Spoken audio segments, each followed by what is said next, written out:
I'll begin this analysis out by saying take notes, especially if it's your analysis. Take notes.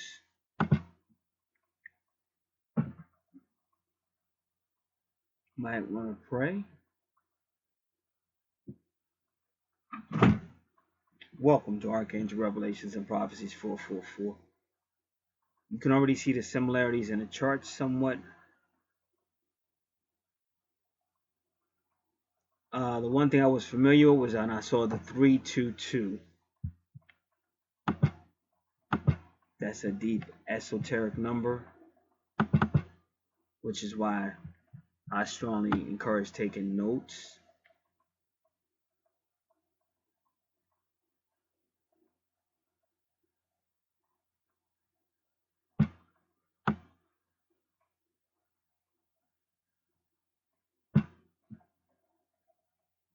Also, I saw the word SEA, which is C. Well, that is the divine womb in the Bible. That is the divine mother, the divine womb by which she created everything. You see it at Genesis chapter 1. The C is talking about the divine womb. You see it again. You see it again in John chapter 3, talking about being born again, the woman's womb. So we really want to keep that. That is a theme. That's why I'm saying make sure you're taking notes, especially if this is your reading.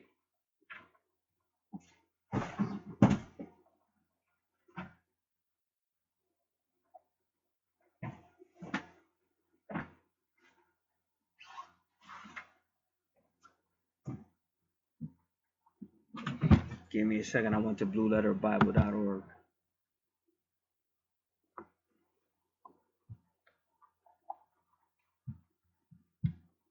Because a lot of information is going to be given, and it is your natal chart, your responsibility to learn that information. My responsibility is to give it to you thoroughly and adequately.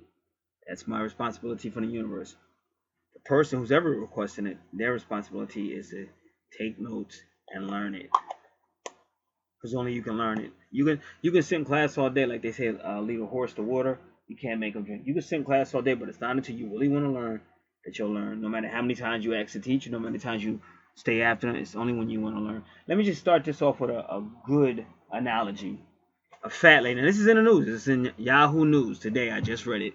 Fat lady, fat black lady. Her man was cheating with a mistress. She found out and tried to catch a heart attack. So the mistress said to her, he don't want your fat ass. That fat lady got off her fat ass and got in the gym and toned down. She looked good, but that's what it took. That's what it took to get off her lazy ass. Was a man cheating on her, and then the mistress, calling her fat ass. So we can do what we want to. It's just that for some reason we tend to be lazy sometimes unless we see immediate benefits.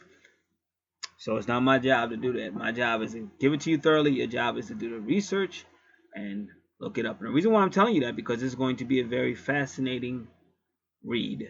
And I'm going to be all over the place. And I already knew that just by looking at it, by what God was saying to me. Especially when I saw the 322. I'm reading Genesis chapter 1, verse 26. And God said, let us make man in our image, after our likeness, and let them have dominion over the fish of the sea, representing that Pisces, and over the fowl of the air, representing those angels. They're called birds and fowls in the air, and over the cattle, and over all the earth, and over every creeping thing that creepeth upon the earth. So that was God's agenda in Genesis 1:26.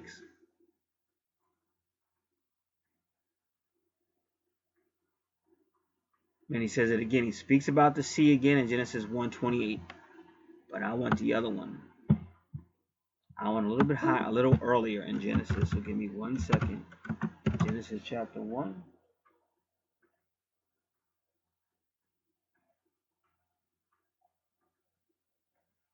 The waters. So we can get pushy if we want, but bottom line, waters, sea, you say tomato, I say tomato, same thing. Genesis 1 verse 2, and the earth was without form and void, and darkness, that's the presence of God, And darkness was upon the face of the deep. Again, a reference to the divine womb, the deep. And the Spirit of God moved upon the face of the waters. That's her divine womb, ready to create. And then that's when that light came out of that creation.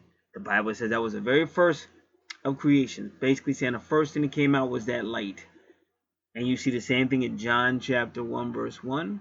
And you hear you in the book of Revelation, but I think also in the book of Colossians or Ephesians or both, they continually refer to Jesus as that light, the beginning of the creations of God. And there you have it. So you're gonna have this is gonna be a spiritual read. It's gonna be a fascinating read. But again, you have to take notes, study it, pray, slow down, and get what the universe is saying to you, because it's the message to you.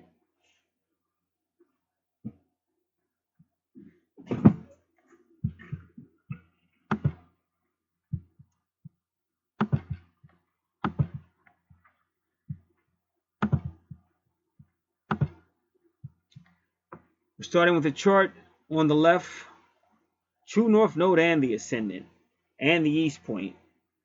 Oh yeah, this person is a Taurus of a Taurus of a Taurus. Sun sign, Taurus. Ascendant, Taurus. East point, Taurus. And that moon sign's creeping right in. Oh man, the moon sign right on the cross, Taurus, Aries. So maybe that's why God is saying it's up to you to get what he's about to give to you. Now, it's not up to me, so don't come Taurus in my way, trying to push your way. What is this? What is that? Oh, no, no, no, no, no. That's not what I do. I'm thorough the first time. It's up to you to sit down with the notes and get it. Pay attention. Get it. And even got the nerd had a name, A2. Do y'all see that A2 at her east point? I'm always telling y'all about this east point. So this woman definitely got more connections, whether she knows it or not. And Moors are offsprings of Mers. Mers are angels like me. And then you got the Moors, the children of the Mers. So this is a powerful, powerful person. And then got to know they have Venus lurking around.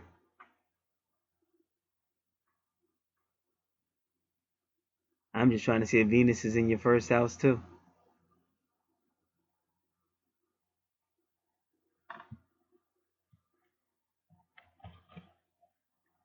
Who's on the cross? I think the moon is. Alright, so I'm going to take my time.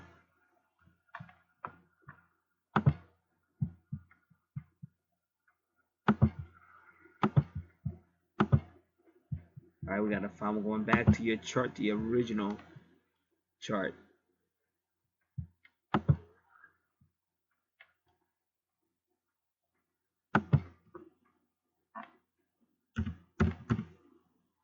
See?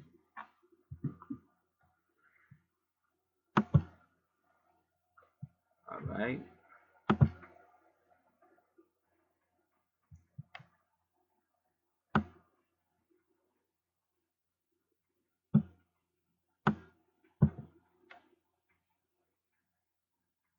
I just want to make sure. I don't know what's on that cross. Okay, yeah, your Venus is in Aries. Yep. Alright, we got it. Where's your Lilith? And Aries. Which one is it? Venus and Lilith and Aries? I think that's it. Alright. Your Pallas and Taurus. Alright.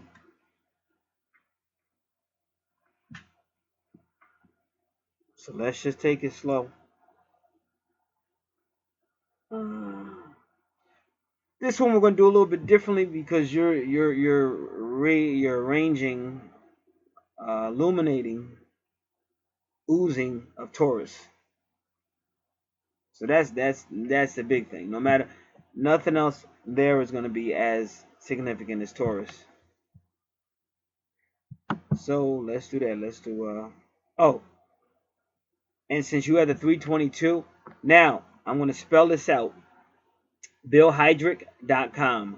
BillHeidrick.com. BillHeidrick.com. He deals with Hebrew numerology.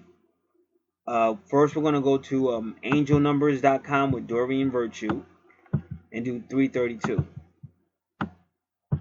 This is a strong message from the Ascended Masters urging you to keep the faith and thus experience faith's magical magnetic power, which draws for you everything good that you desire. So they're already talking about magic and the Ascended Masters and all that. So again, this is going to be a significant read.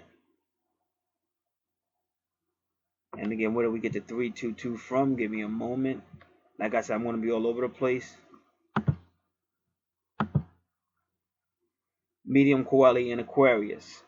So this person's sun sign Taurus, moon sign Taurus, ascendant Taurus, and then the medium Coeli Aquarius.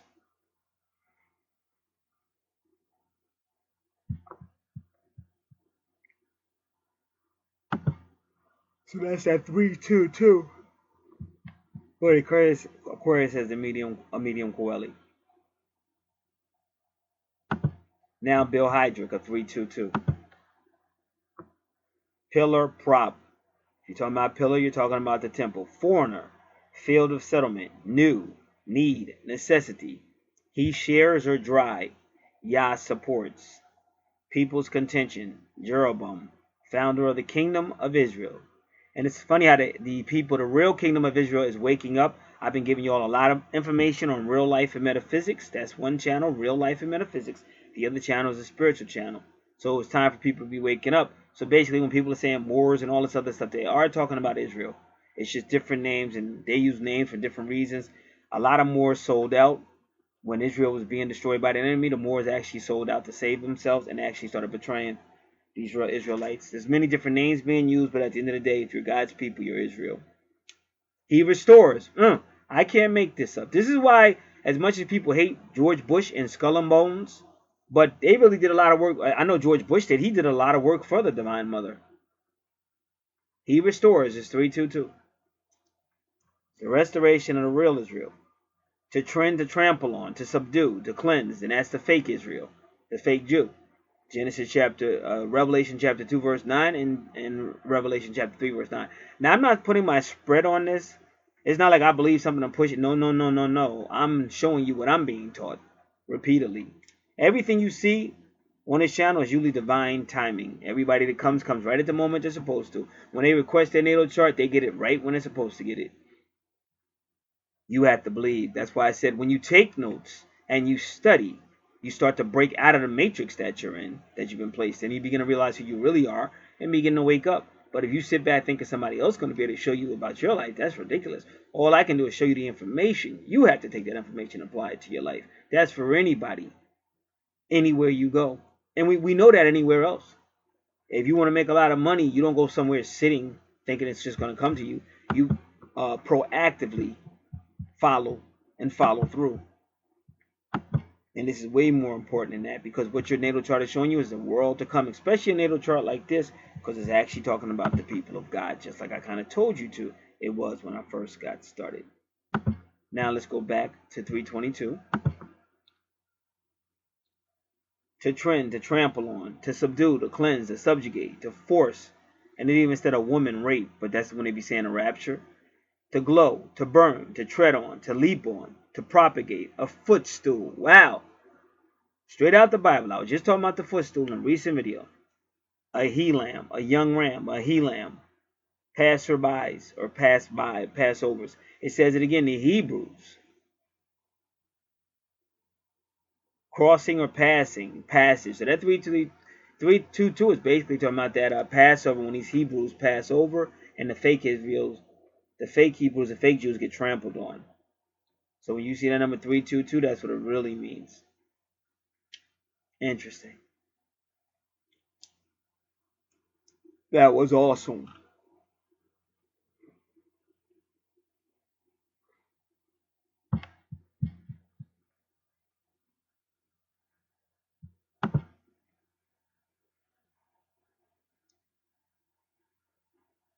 So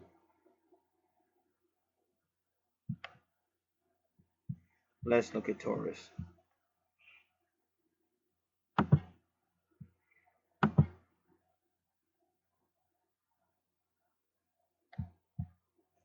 Give me a moment. Okay, we'll go over here.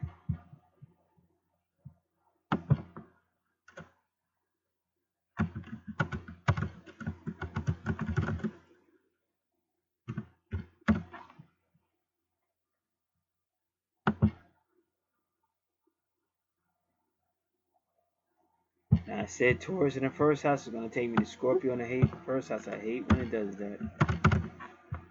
Come on, come on, come on.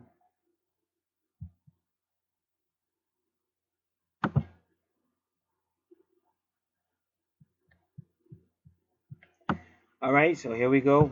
All I'm going to do is pull this one and make it this bigger. Excuse me. While I can't make this stuff up, I'm about to show y'all something. It's going to blow your mind. Anybody that's been listening to this channel for just the last 2 or 3 days, this is going to blow your mind.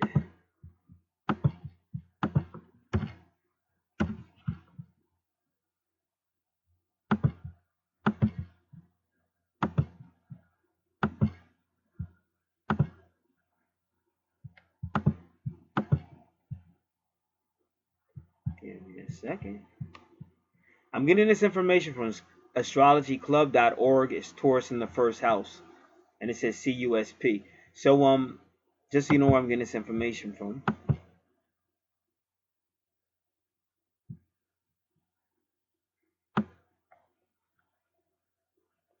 Now, it ends. This is how you know this is God talking.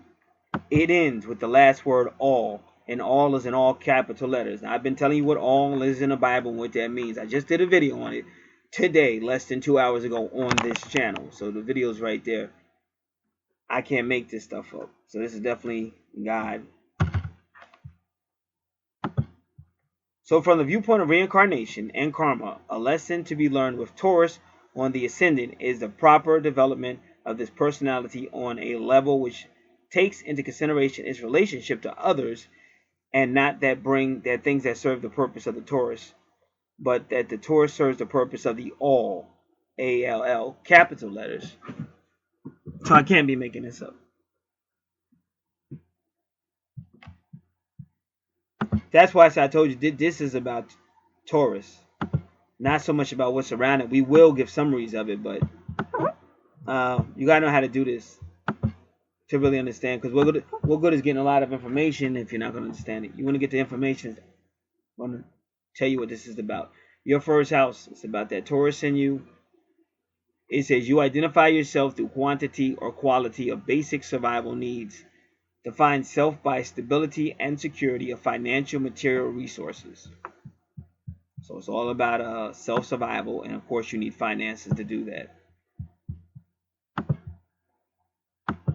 You identify yourself through a state of your financial and material resources, your money and stuff, and your ability to provide them for yourself defines you for you.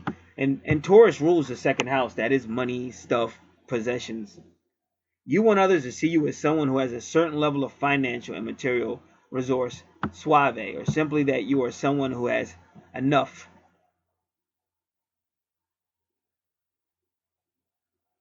If you are comfortable, safe, and secure in your physical material world, you are comfortable and confident in yourself. But when they said enough, they put it in quotation marks. In other words, even though it says enough, it's did you clean your room? Yes, mom. Quote, I cleaned it. Unquote. So in other words, not really. Like, yeah, I did it, but not the way you wanted me to. You want more than enough. That's a Taurus. So they just put that there. You want to feel stable, but you definitely want more than enough as a Taurus. Taurus in the first house implies, first of all, that self-awareness must also be involved with the development of the I am. Yeah, the reason why I say I am because Aries is the first house, and that is I am.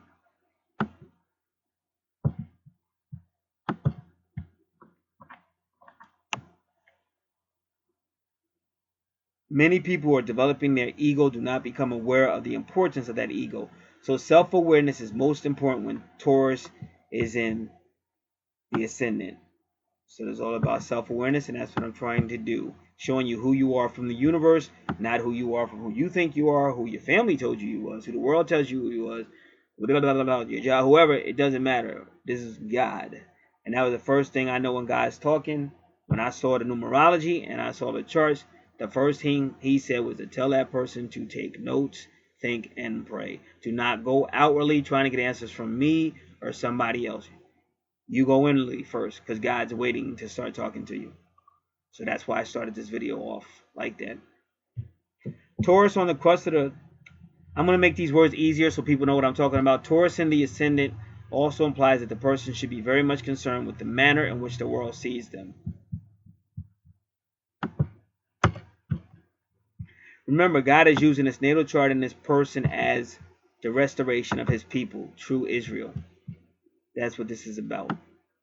The ego is strong in Taurus, and its misuse will be demonstrated by a conceited trend. Taurus in a lower octave is the most conceited sign in the zodiac. And isn't that why God's people got sent into slavery?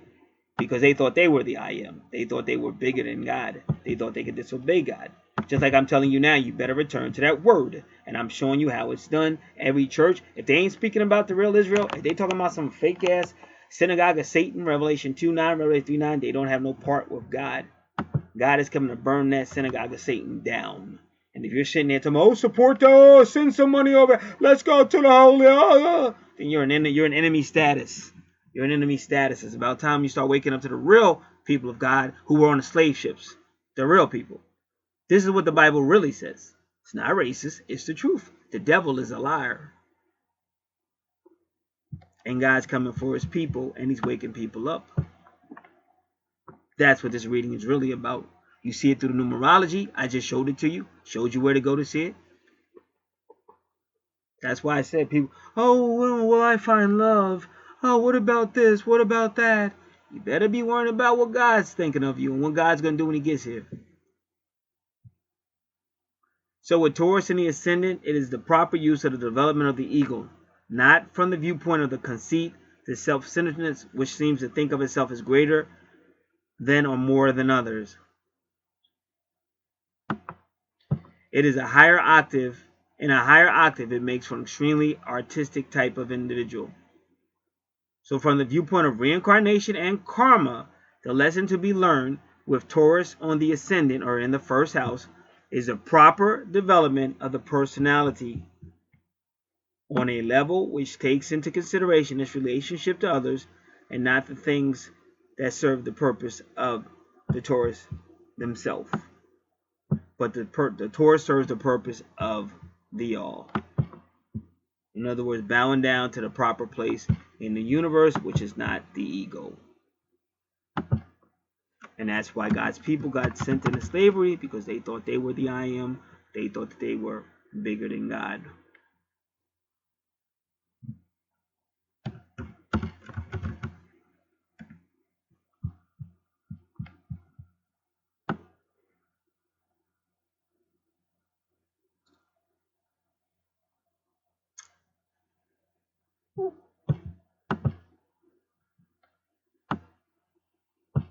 Give me a moment.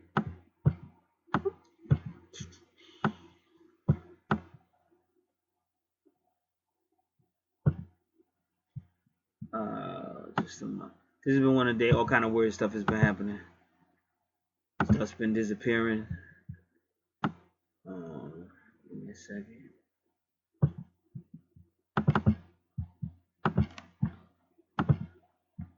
All right.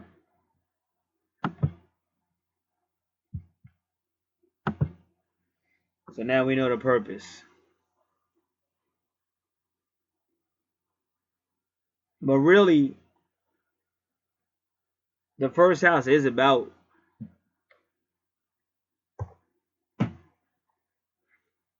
a person's personality, how the world sees you. And with Aries energy, it can be a little aggressive. So there's a strong person, money conscience.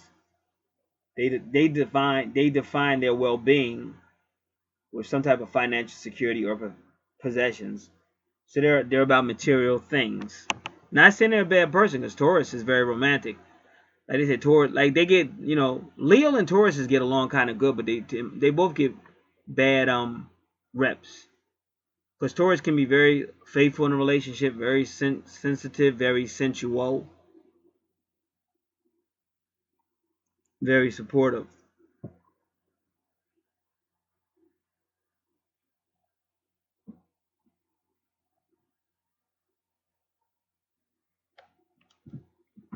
The moon is a nurturing person. This is going to be a strong nurturer. This is going to be a motherly type person, but very nurturing. And if you notice that moon is at 0, that's the starting point.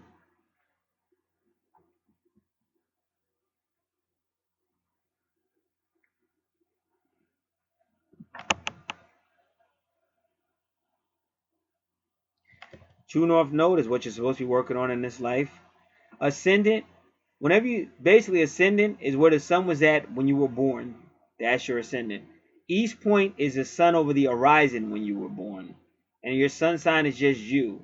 Your energy, your sun, enlightenment. So you have a lot of sun energy with this Taurus who's going to be somewhat of a nurturer. And you're the sun is the divine masculine and the moon is the divine feminine. So you got that whole like twin flame thing in your first house. And then because Taurus is ruled by Venus, you can't get with it. So and then Venus is in your 12th house with Aries. So you're really you got a lot of that energy, a lot of that like relationship type energy. Mercury just means you're a good thinker, good communicator, good multitasker. So all these other things you're using is going to help you with communications.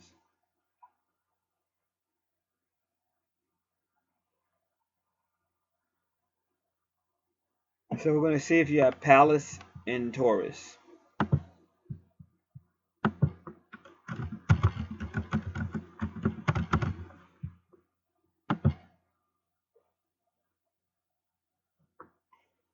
And it looks like you do. Give me a moment. I'm going to save this.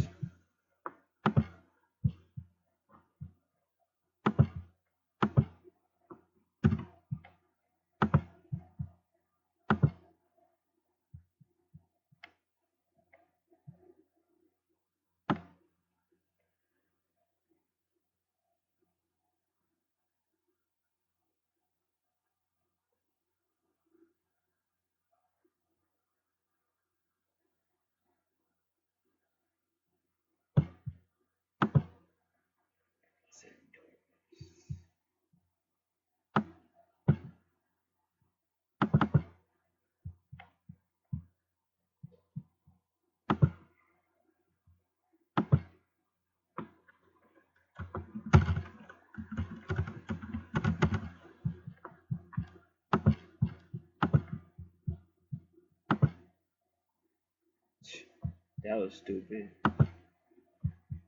Alright. Alright, here we go.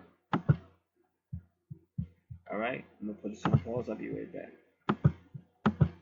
Alright, now we're getting ready to do Pallas in Taurus.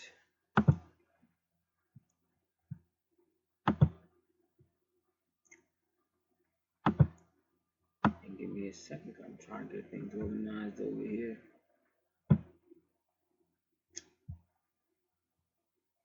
You receive information through the physical senses, and that might be why God was telling me to repeat it, because he's trying to connect to you spiritually, just like he's trying to connect to the real Hebrews spiritually. They can heal through the laying on of hands. Now it's funny because in the Bible there was a woman that Jesus told her she was healed. I think he said, "Woman, thou art loose," because T.D. Jakes be doing a sermon on "Woman, thou art loose," and she didn't do anything. You know what I'm saying? She just kept standing there. See, because you gotta understand that Bible's about us. He said, "Woman, thou art loose," and she ain't do nothing. So he put his hands on her, and then once she felt the hands, then she knew she was healed. But he had to touch her, and that was always a big deal. Was why did it take him to touch her? Where the other people he says thou art healed, that are loose, and they go thank you and start going crazy, dancing and stuff. But this woman would not move until Jesus had actually touched her. And that was always a big mystery as why. Now give me a second, because that was one of TD Jakes' biggest sermons back in the day.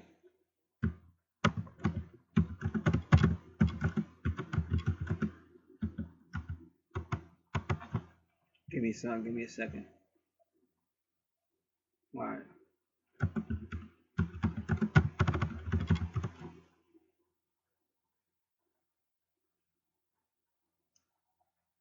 TD Jakes, we'll put that in.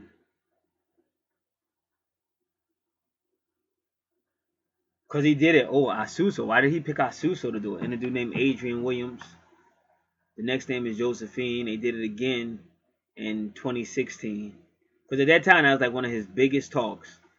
That was one of the talks that made him like more famous.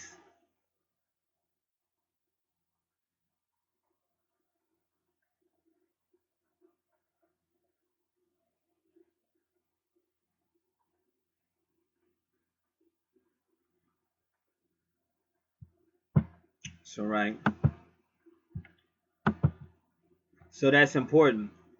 Cause like I said, he's using you, but he's speaking to the entire nation. But that's how he does. Like I wrote songs like in '98, and I put them out there, and I forgot about that because that's almost 20 years ago. And yet, all of a sudden, based on some website, I'm getting all these people talking about them songs I wrote. So once you put something out there, it's out there. Now we're talking about '93, and we want to look at what Azusa, because if you know, it has A to Z, like the beginning, the ending, and then USA, Azusa. So there's a reason for all of this.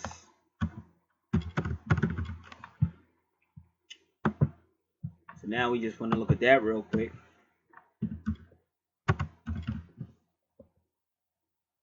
Azusa Street Revival, Azusa Pacific University, Canyon Off Road.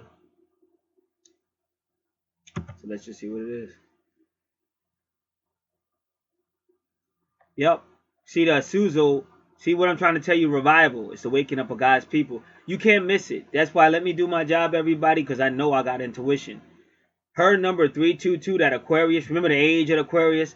The age of Aquarius, as far as it applies to God's real people, the real Hebrews, they're waking up now, and it's their ways of Aquarius, and that's what Azusa Street was about. All these great miracles came in. This was 1906.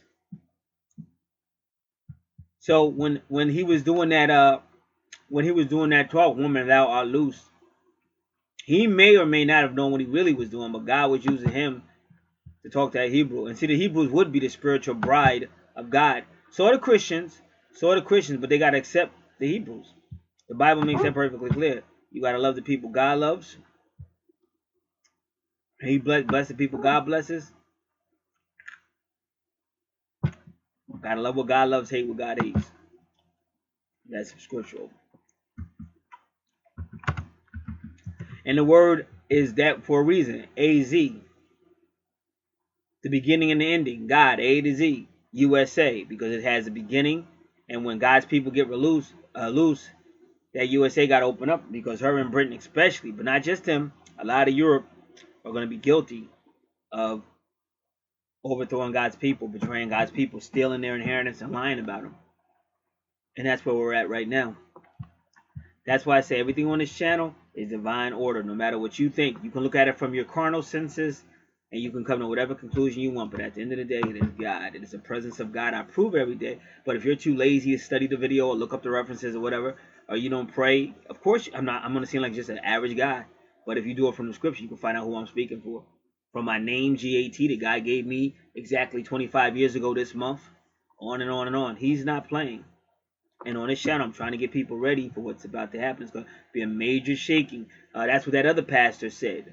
Paul Bagley is an interesting dude. You got Paul Bagley that's representing basically the fake people. Revelation 2 verse 9 and Revelation 3 verse 9. And then you have this other pastor I keep introducing you to. It's hard to pronounce his name, and he's new to me. But he's a man of color, and he knows all about the Hebrews. I introduced him to you on this channel repeatedly, and he says it's going to be a shaking. So yeah, So I'm going to say it's going to be a shaking. It's going to be a shaking of the fake. They got to go down. And it's going to be a rising of God's Hebrews. And that's what you're seeing, prophetically speaking, in your first house. It's all about restoration. So let's do it again. They can heal through the laying on of hands. This is Palace sign. Because they receive information through the senses. They are skilled in color, form, and texture, so they can transform these things into beautiful works of music, art, or a landscape. They are concerned with the environment and they use common sense. They have the patience to stick with a cause over the long haul. The ability to solve problems increases when they are fed. So they have to eat, and they have wonderful gifts to keep things in order, especially of a physical sense. And they're patient.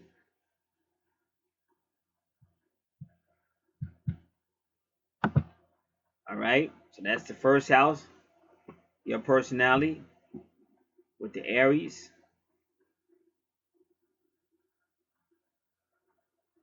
We did Palace, and then Mercury is thinking, communications. But again, this is all third house stuff. Mercury rules Gemini. Third house is all about communication, lower education, children, your siblings, multitasking, thought. And the third house is a lot like the fifth house with Leo. They all have like a lot of the same things. So that's what you have going on in your first house. Everything has been covered.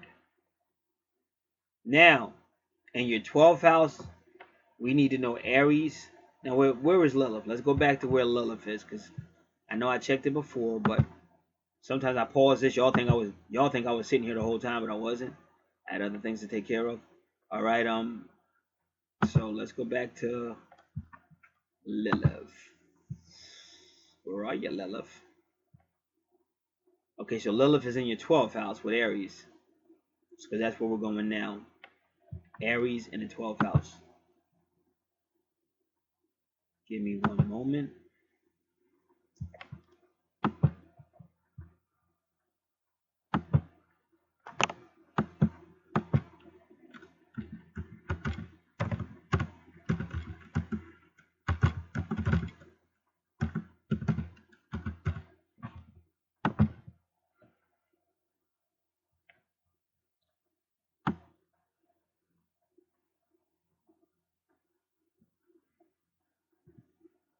Aries in the 12th house.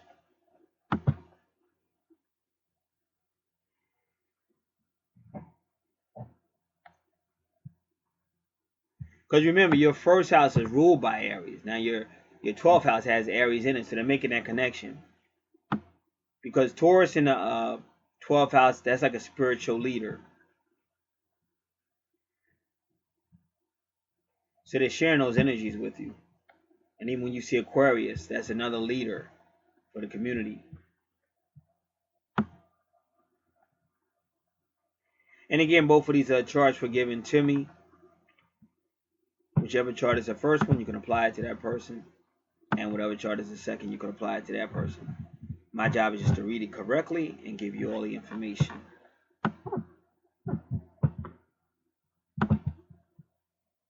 I don't have to know all the specifics. All right.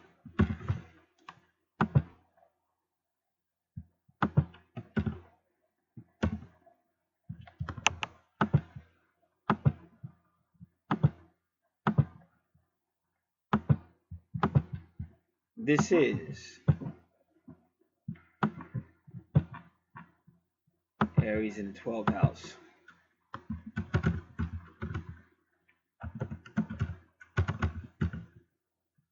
Give me a moment.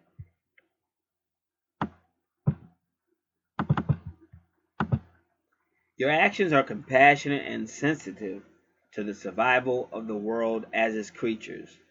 So, through your life, God has been training you up.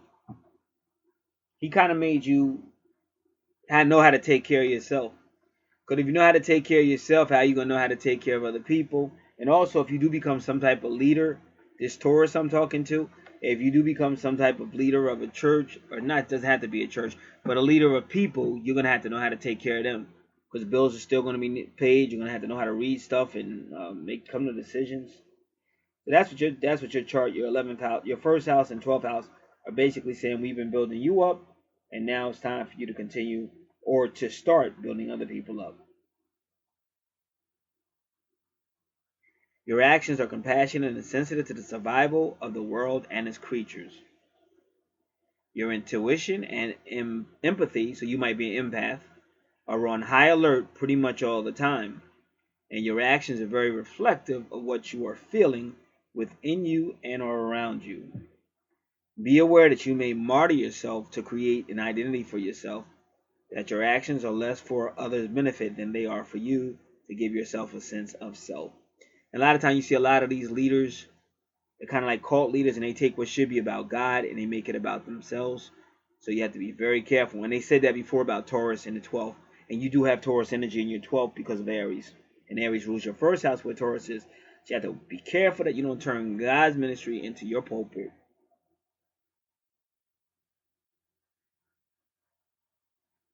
And you don't want to make your sense of self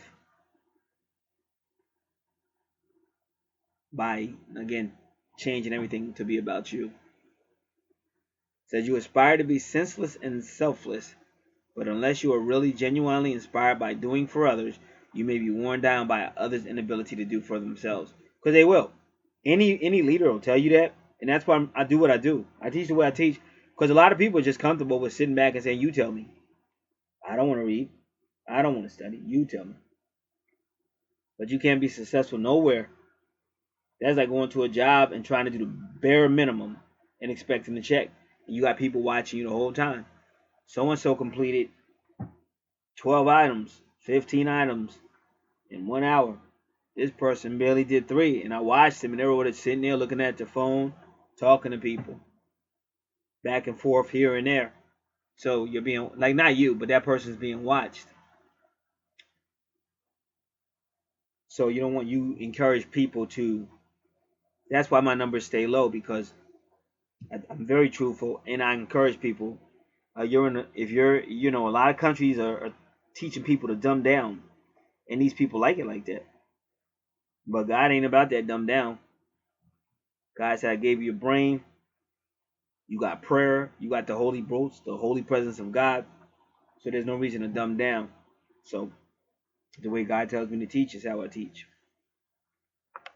So what they're saying is a person will come to a leader and just burn them out. But you could only burn out if you don't know how to say no. So that's something I always teach. You got to know when to say no. I always tell people love God and then love yourself a lot too. I'm not skipping the whole part about love God and your neighbor, but I think if you love God, you're already gonna love your neighbor. You should make sure you love yourself, because if you're loving anybody else more than yourself, at some point you're gonna be uh, disappointed. So you have every right to ask somebody, what do you bring into the situation? Because I used to be that nice guy, but nice guys do finish last, usually in third dimensional, and that's where we're at, a third dimensional world. So you want to make sure that people respect you, and if they want stuff from you, they got to give back. The archangels taught me that as well. Be careful not to let yourself be a doormat to others, just like I said. If you have planets of strong influence in this house, I think you have Venus. Yeah, so yeah. So yes, so they're basically, and Venus rules Taurus and Libra. So they're basically saying you almost got a doormat complex, which is so sad because you're a Taurus, and they put all this power in your first house, and then they kind of left that there. But that's because they do want you to be a teacher. They want you to encourage people. So you do have to have give and take. So I do work for people. Like I got a female. I'm kind of proud of her though, because she ran. At first, she ran by her own admission. She wasn't the nicest person in the world. So she got hit with twin flame, and twin flame breaks you down, and twin flames makes you see the dark side of yourself that you don't want to see. Your twin brings that out. So it can be very painful. So she was going through obsession over the guy, and I was like, oh no, we got to stop that obsession. Plus, I was a little newer to this whole thing, so I was more honest than I am now. Sometimes I do tone it down a whole lot. But back then I ain't really toned it down. But whatever she went through, she had it coming. Cause like I said, she was a really mean person. She did some stuff to a handicapped guy. She was a really mean person. Not saying you got to stay that way, but you know, karma is gonna get you. Like I tell people all the time. So she was upset about the reading, and I took care of it as far as She's like, hey, put it down, baby. So I took care of it, but then she still left. I didn't hear from her. Then all of a sudden she pops up, and that was cool. She was sending me a couple of emails. That was cool. And then she sent me an email asking a question, and I thought that was funny because according to her email, she was going somewhere else getting readings. So when you went to somebody else to get readings, did you think they were just going to answer your question without you giving anything? No, you paid them. So are you going to ask me a question? And thinking, I got a few females, usually females try that. Sometimes you get a guy try that. So I shut that down. I shut that down very quickly. So I gave her a suggestion on what she could do to get her answers, but don't think you're going to go somewhere else and pay them and then come to me with a question. That's crazy. So you got to have your self-worth, and people will try you, but you can handle it. You have to get mad. Just let them know we're not playing ball that way. So be careful not to let yourself be a doormat, because that's what you would be. You must be respected, give respect, and have respect. See, what the Hebrews are back, the real rulers, not that fake shit. Not Revelation chapter 2 verse 9 and Revelation chapter 3 verse 9. Any pastor keeps telling you to direct that way is a liar by the word of God, and God's going to deal with them. No matter how they look, it don't matter. They teaching that, it's a lie.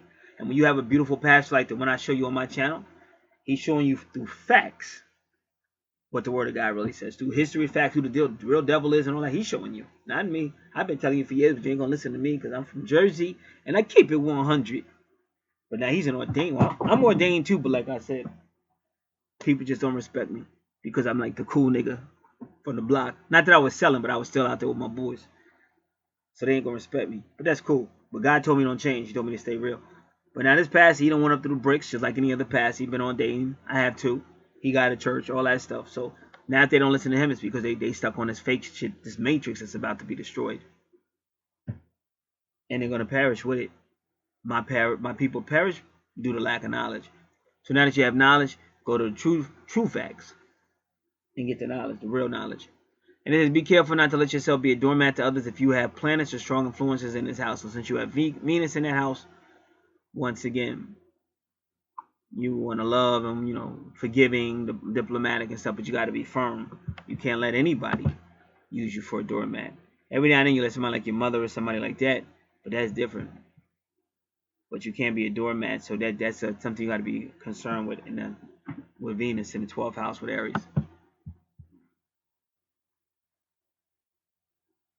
And they say you have psychic abilities. Use your psychic abilities from a place of strength and confidence rather than submission or sacrifice. Use your psychic ability from a place of strength and confidence, and that's what you hear in me. You don't have to sacrifice anything. These people got it. Anybody acting like they ain't got it usually is a liar because God's going to make sure they have what they need. And when you find the same person with something they like to do or what they want to do, all of a sudden somehow they come up with what they need to get it. But then they try to give you some type of story. A lot of these people, they just got their priorities messed up. Like this should be top priority. This is your life. This is your relationship to God. It's your spot in the universe. It's your prophecy for life. So it should be important to you. And we've done that before. Most of these people are going anywhere from $100 to we even seen people up at $900 doing exactly what I do, and I keep it very affordable. So I'm working with the people. I'm not gonna let nobody play me out. And if they want to run like cowards, let them run. A lot of these people run like cowards and then come back. So we're not gonna play these games. We're not gonna play these third dimensional games. Now, the primary quality of Aries in the 12th house is the I am as it relates to the all. So they keep saying all with you, ALL, all capital letters.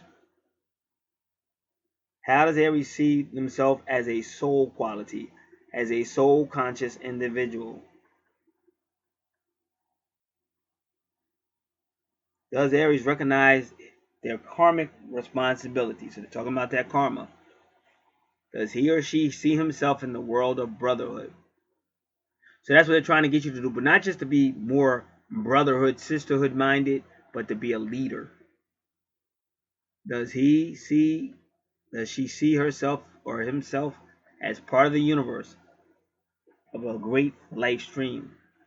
This 12th house represents the fulfillment of the travels of Aries around the houses of experience of the horoscope. It fulfills the I am that I am, bringing complete identification of self with the cosmic. So that's where you're going. Here, cosmic consciousness can be achieved.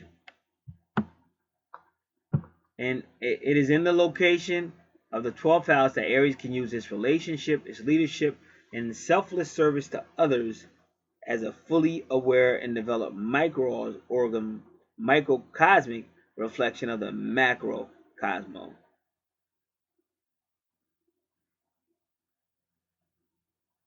The person with Aries here in the 12th house in the natal chart can actually be doing his father's work.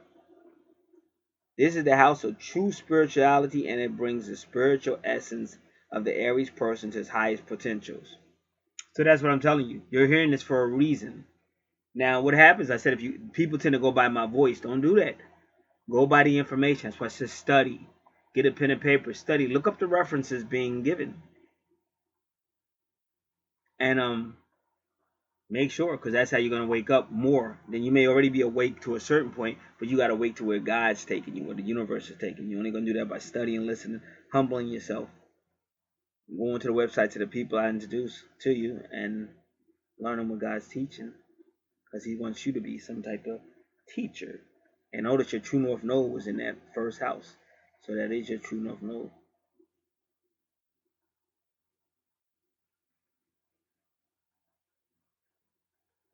Since this is also the house of karma, that 12th house, so they keep talking about karma, it emphasizes again the karmic responsibility of the fulfillment of the I am.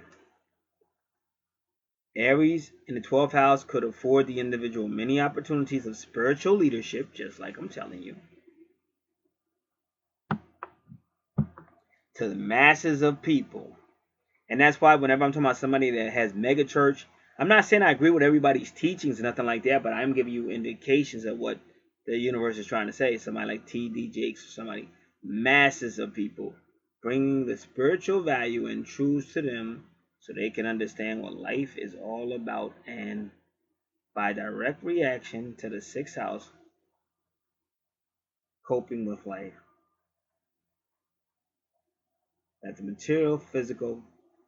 physical material is but a physical manifestation of spiritual truths.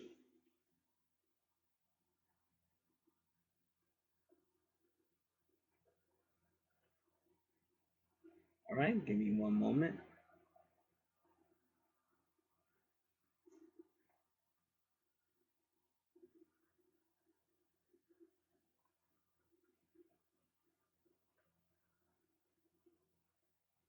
All right,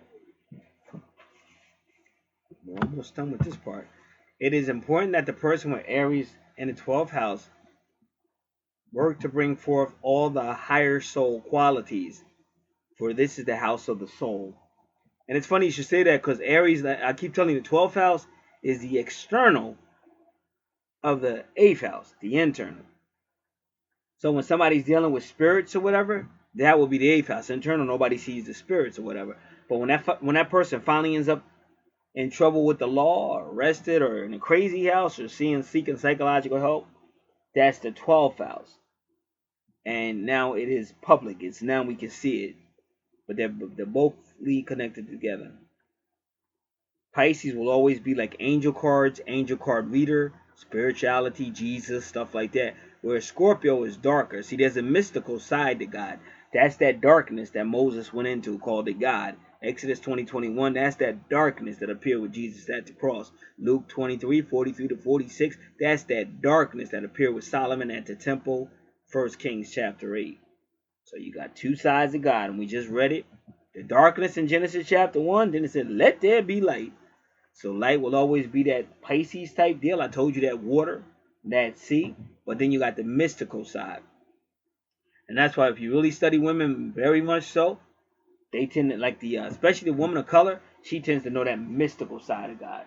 I mean, she love her Jesus, But if you be in church, if you watch her long enough, you're going to see that mystical side of God, the mistress, the darkness, the missus. Now, when she start to get that Holy Ghost and get up, and she start turning into a bird, any of y'all church people know I ain't lying, because she's going back to her angelic, and that's my yacht. That's my yacht. Boy, don't mess with me. I don't have time for no more games. We at the end of the 400. Even Nanania know it. And well, she could be reincarnated. She might be a reincarnated Hebrew. Who knows? Because she got some heck of stories that she be talking about. But she knows something. And maybe that's why they mess with her so much, because she be talking about the Hebrews. Alright. So there you go. So that's really the theme of your natal chart. Alright, but we still got to get Lilith. Now we're going to do Lilith because we know what your 12th house is about. So we don't have to say Lilith in the 12th house because we know what it's about. What we need to know is Lilith and Aries. How is that going to add to your 12th house with Lilith and Aries? So let me look at your chart. And your Lilith, is she retrograde? She is not. And then look at that number, 725. A stupendous number. Stupendous number. Let's see. Let's just look at that real quick. Where are you, Doreen? Virtue. Angel number 725.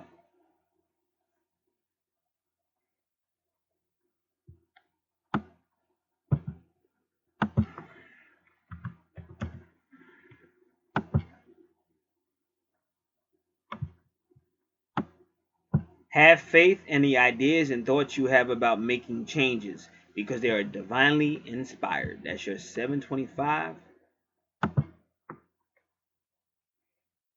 Lilith is in the house. I want you to write down July 25th, 2017. And watch the word that you get from the word of the Lord. But you got to be careful because you'll forget. You forget what the word is. Might be an animal message. Somebody might spaz out on you. You think somebody just spazzing out, but that's the Holy Spirit. Got to keep the minds open. The word of the Lord for you on 725. All right, now, Lilith and Aries.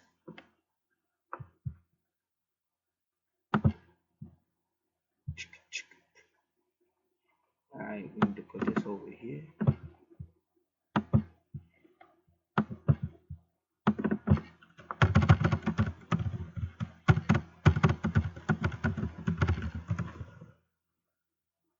Come on, I wish I could do it on Tumblr.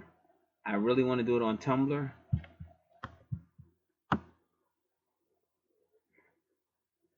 Let me see if I type it in. Tumblr. Nope, I didn't. Nah, not really. That's not what I'm looking for. But I can get it a different way.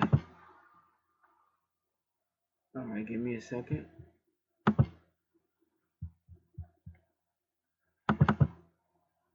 Come on, Lilith. Lilith information. Tumblr. Yeah, just don't add the E. It would have came up if I didn't add the E. But I added the E, that's why it didn't come up. So now I'm going to do it like this.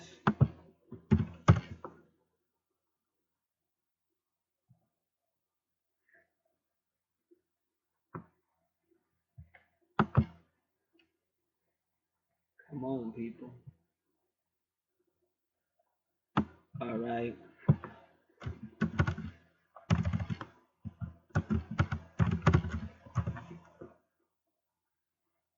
All right, I'm going to put this on pause. I'll be right back. Just so you know, that word, when I say 725, some people take that like real literal, and sometimes it is, but it could be 723, 727, but it will be in a time frame. There will be a word that you receive around that time. Oh yeah, now when I said Mayat, that's also the 8th house. 8th house is also about karma, because that's number 8. That's your business, that's your finance, that's your karma. So that's what's up. That's what's up. Now, if you want to apply that to the Israelites for karma, they were disobedient. So God said you're going into slave ships for 400 years. A lot of people say, well, you be saying a lot of stuff like you say Mark 7:11. That's about the Moors in Spain they invaded Spain in 711. And when you say, I think it's 1 Kings chapter 18 about Prophet Elijah on Mount Carmel, you're saying that's carbon melanin, which is 666, and that is what the people of the gods have, that because that's that dark melanin. And you say, well, that stuff was written, the Bible was written like before that or whatever, but you don't know when stuff was written or when stuff was put in the Bible. But I can tell you this, you see it being fulfilled right now, everything that I'm saying. So that's what you want to worry about, because you weren't there when they wrote it. You don't know who knew what and who put it together, but we know that is prophetic of the people of God, and you see it going on right now. You do see people waking up, like that pastor I keep referring y'all to. You see him proving who the devil really is and who the people of God really is. We're in that time when Lazarus is about to wake up. Last thing I'm gonna say before I move on off of this, like I keep telling you about that rich word. That's white supremacy in the Bible. It's Bible metaphor. It's prophetic. That word rich is talking about white supremacy. You see it all throughout the Bible. I prove it all the time. If you got more time, check out my writings. The spiritual channel, I do Revelation chapters 1 to 22, word for word, verse for verse. It's quite obvious if you sit there, like I said, study, read, look it up, pray. But if you notice, Lazarus is also connected to Abraham in Luke chapter 16. Once again, saying the word rich, the rich man and Lazarus. That's the white supremacy. Lazarus represents the real people of God through Abraham. And then in John chapter 11, you see Jesus resurrecting Lazarus after that 4 days. And that number 4 is at 400 years, but that number 4 is also the number of angels. And if you had the blood of the so-called Elohim, because that's who really created humans, was Elohim.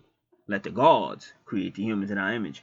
The Elohim said it, not God, not the source. The Elohim. You gotta remember that. So they got the bloodline, and these people got the same bloodline they do, which is why they're able to do the kind of stuff that nobody else can do. That's why everybody else is trying to imitate them. So that's what's up with that. So then you have in John chapter 11, when Jesus resurrects Lazarus, the next thing he does is go to Ephraim. And Ephraim represents the U.S. for the most part, like we just did as USA, as U.S. Azusa. And then Dan represents the so-called, these fake Jews, the serpent people. And even Jesus is y'all are serpents, are offsprings of vipers. So you gotta really study, really know what's going on. And I keep trying to tell you, it's gonna be in people's natal chart, especially if you got that God essence in you. And apparently this person does. Now, so that was, did we do Lilith? Alright, we're going to do Lilith and Aries. Give me a moment. This will take a moment to pull up.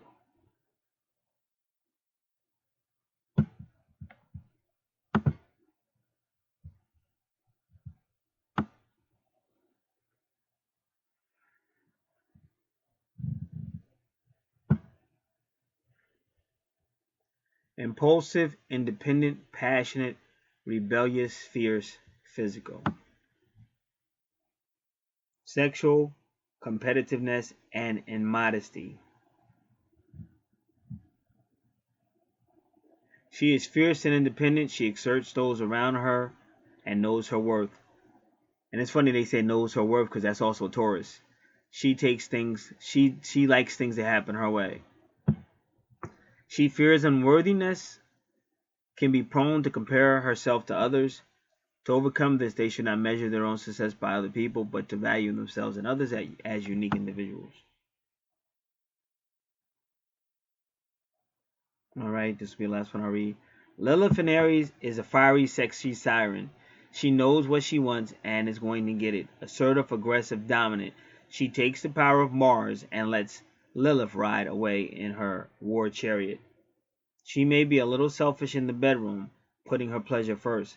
She may be perceived as masculine if she takes on the more dominant role. She can also imbue sex with a youthful energy, like teenagers first falling in love. Underneath her cutting aggression, she is a hopeless romantic. She tends to love the chase and may lose interest after making a conquest, but it's only because she's searching for the perfect partner, someone who will keep her fire burning forever, keep her flame burning forever. The most passionate of the Liliths. Lilith in Aries is the most passionate of the Lilith placements you can find on your natal chart. Her sex recalls the days of knights and maidens. There you go. So that's that warrior, sexual warrior spirit. All right. So that's your Lilith in the so mixed with Leo, mixed with Venus. Yeah, so that's like a fiery. That's a whole lot of love and passion and sex and stuff in your in your 12th house. I'm gonna leave that one alone.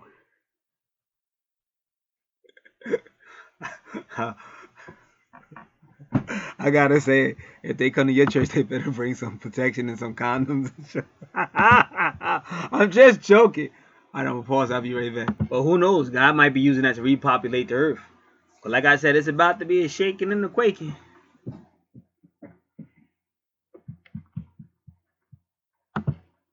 All right.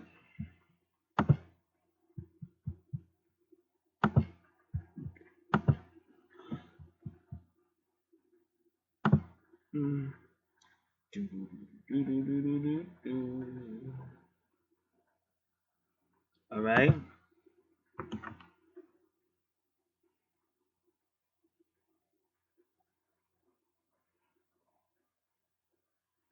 Second house, again, it's ruled by Taurus, but now you got Gemini in it. So you'll be real good at multitasking.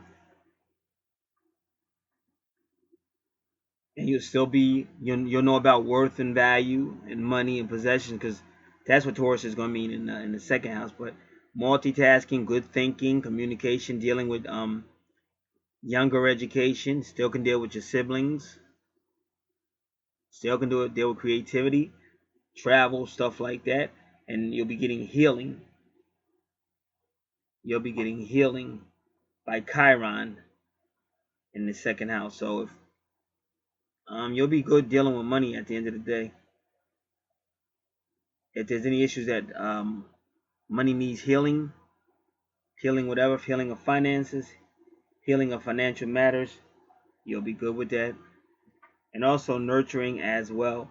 And I have to say, because Gemini is the twins, this can be making an indirect reference to relationships, even twin flame stuff,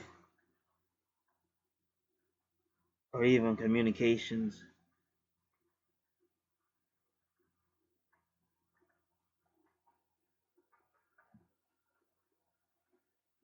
All right. So let's do part of fortune. Give me a second. I just have to find it.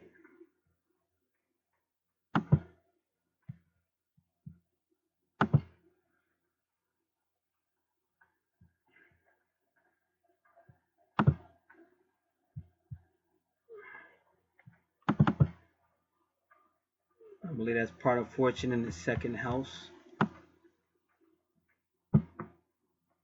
They have the drive, the patience, and the endurance and willingness to use their personal assets, talents, abilities, and efforts to strive for financial success. They feel happy when they have draw money, possessions, collections to themselves, and should not feel guilty about doing so. They need these things with which to express themselves. Part of fortune in the second house is good for money. The person has a concern for financial security, but they never need to worry about it.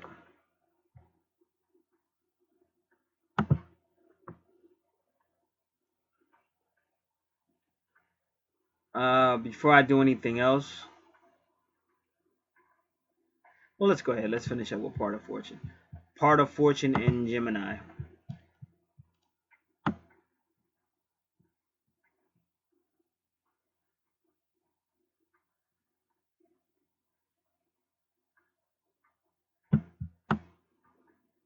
Well, it says Mars in part of fortune, so let's do it.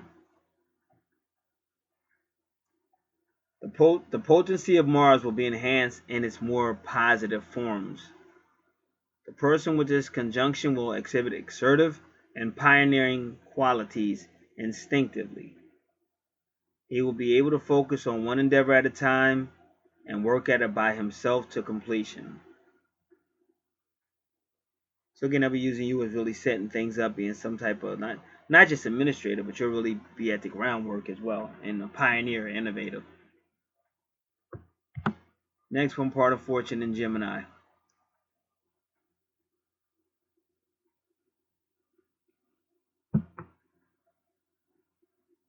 They can reach out and communicate. This person with the part of fortune in Gemini uses communication skills and his ability to learn as he pursues happiness and success. So there's like a perfect leader, administrator, organizer, creator. So I'm sure you've been benefiting from all that already, but if not, you will be, because God's about to do big things. So that's why I said watch out for that 725 information.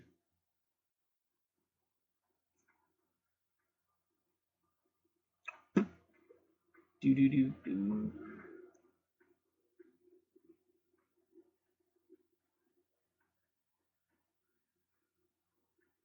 All right.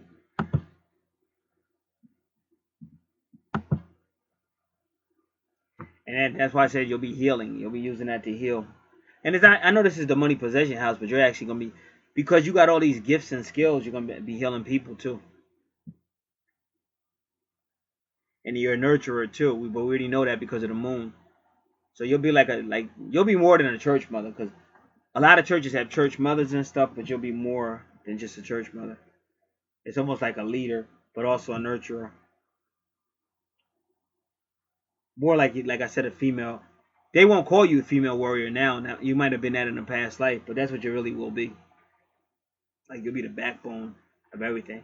Like the church I went to was in the hood, but it was run by a woman named Rosalie Perez.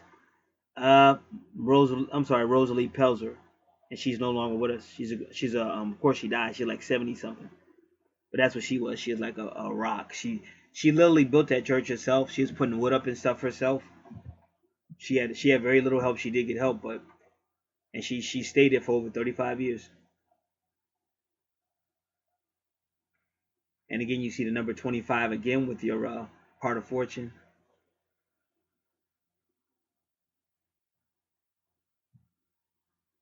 So that Mars is adding fiery intensity.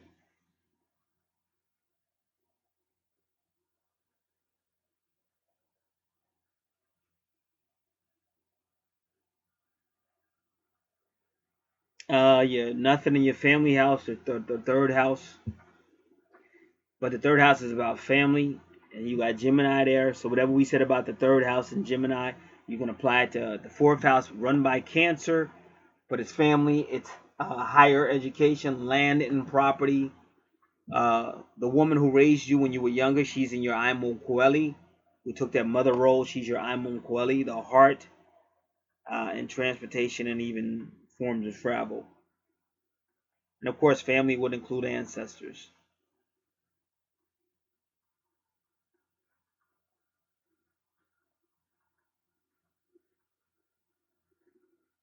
And then in your fourth house, which is the family house, you have Leo, making you a leader in all those areas I just said. But Leo is also about romance, fun, travel, entertainment, taking risks, dealing with children, childbirth. That's all going on in your fourth house.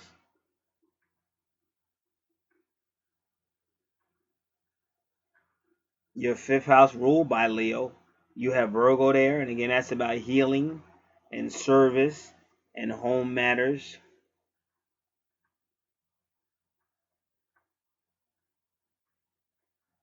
And ironically, there is Juno, but it's retrograde.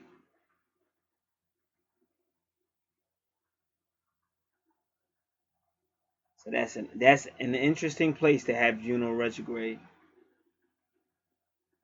So to understand that house, we have to do Virgo in the fifth house, and then we're gonna have to do Juno as it ties into.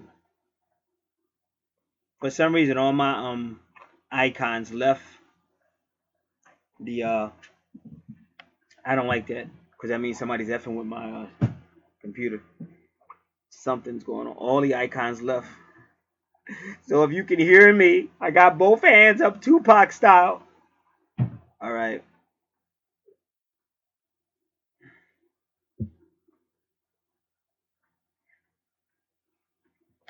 So we're gonna do 1, 2, 3, 4, 5. Virgo in the 5th house. That is the first thing we're going to do.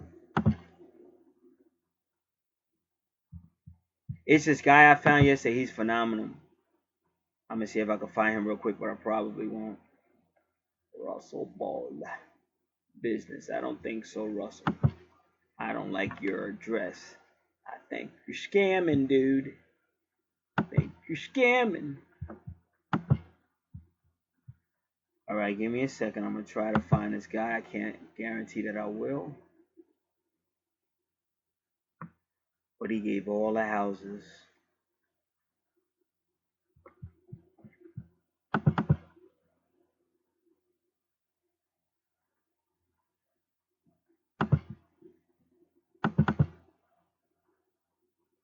My Star World, I don't know if that was him. Might have been. Just give me a second. Might have been Dr. Astrologer. Now that's the other person. Because this guy had everything. No. This shouldn't be in there. Get rid of this. Give me a second.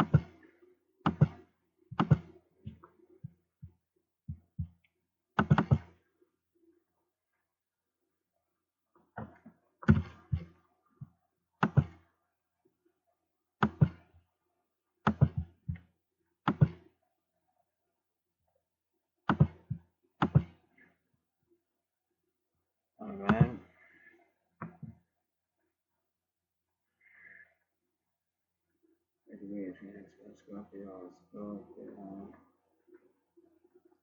Taurus.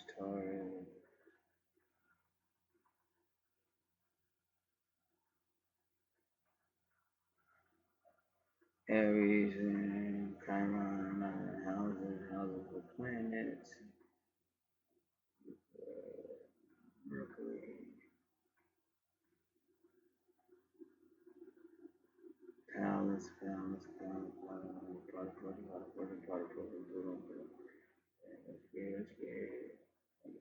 Scorpio. Move to the 7th house.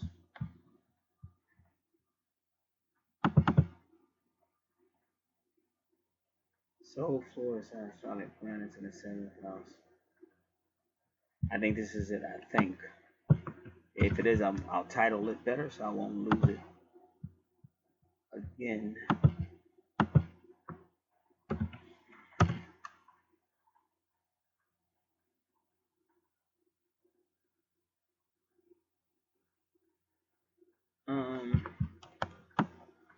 Nah, that ain't him. Just give me a second. He's worth finding. That guy was real good. Uranus in the 10th house, Venus retrograde. That's the. Alright, give me a second.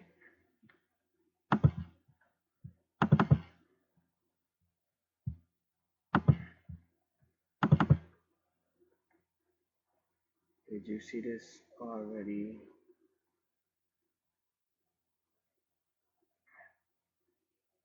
Path to Ascension, Lesson 6.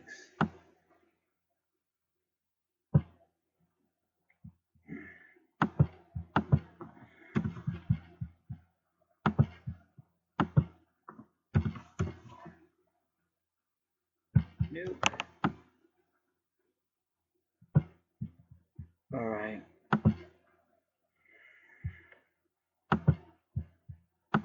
Dr. Astrologer.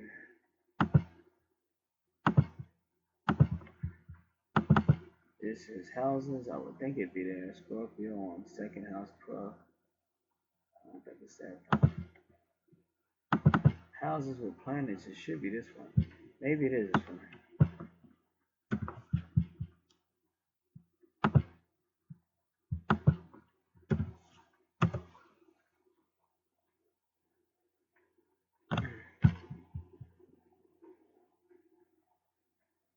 This one's good though.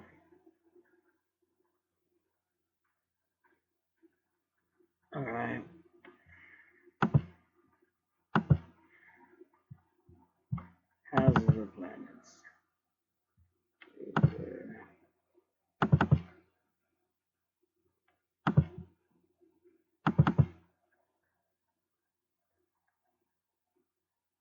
astrologer.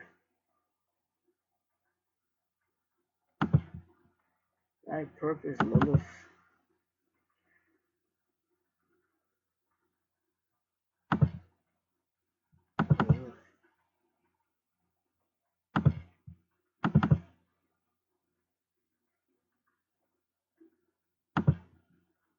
Number 31, Riding the Beast, Palace. Palace in Scorpio, Palace in Taurus, Palace in the signs. Palace retrograde, part of fortune, part of fortune, part of fortune. Pluto, 4th house. Pluto in the 4th house. Let me try this one.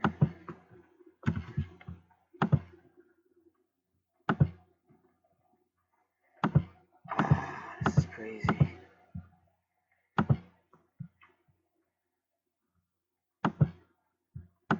Come on. Is this it?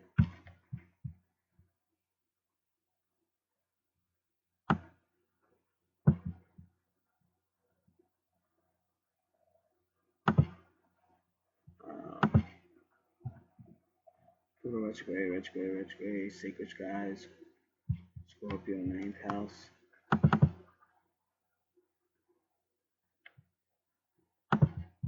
Scorpio, 12th house.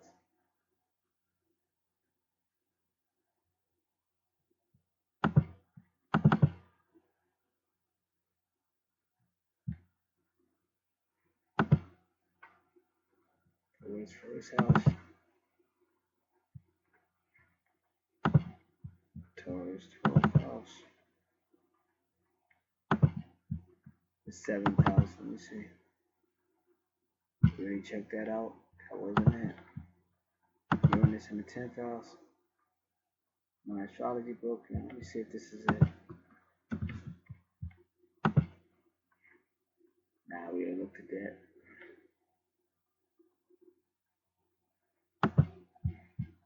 Venus retrograde, Vesta.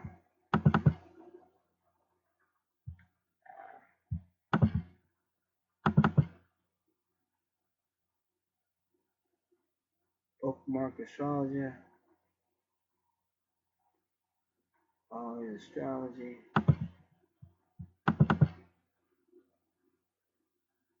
Always astrology. Alright.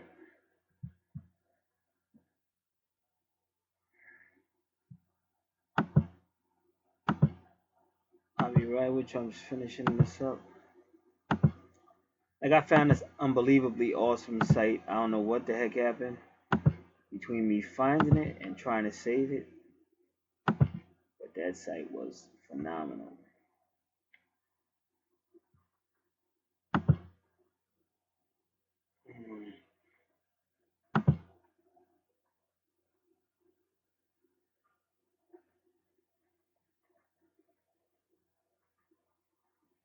So we were trying to find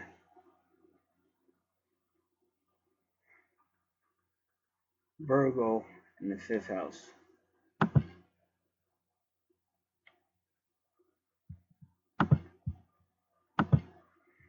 Because that's a strange combination. But if you're like, it is service, and right now they're trying to get you to serve more, so that would make sense.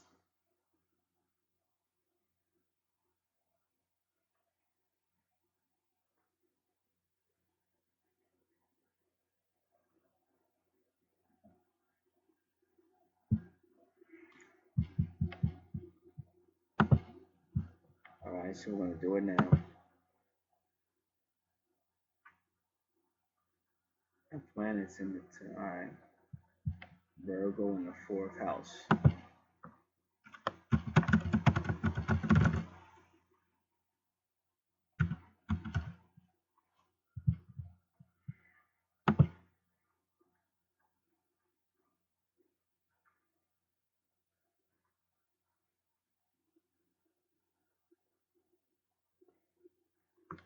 Alright, let me try this one.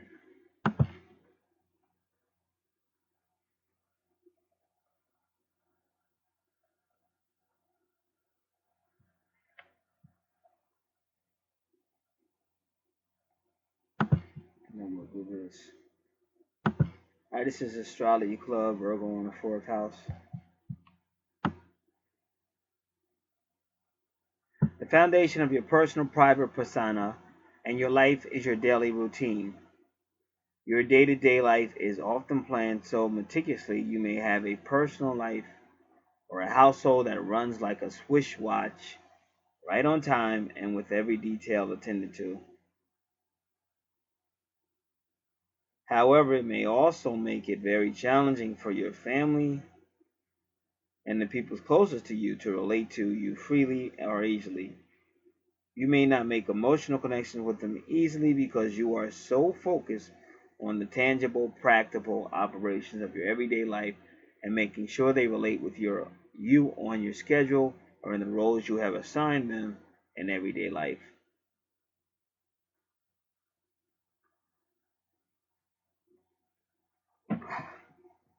So this is kind of like the person who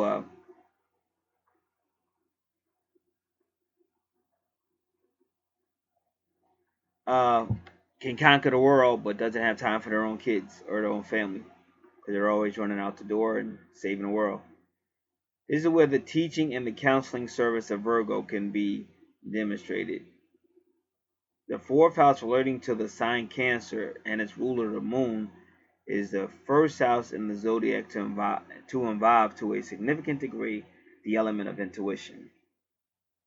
Virgo in the crust of this house might well look to its own glyph with its implied quality of intuition, which can more effectively be developed in this location. It is in this location of the Virgo which emphasizes or implies rather that in the past the Virgo was not of service to others, did not counsel, did not help to guide them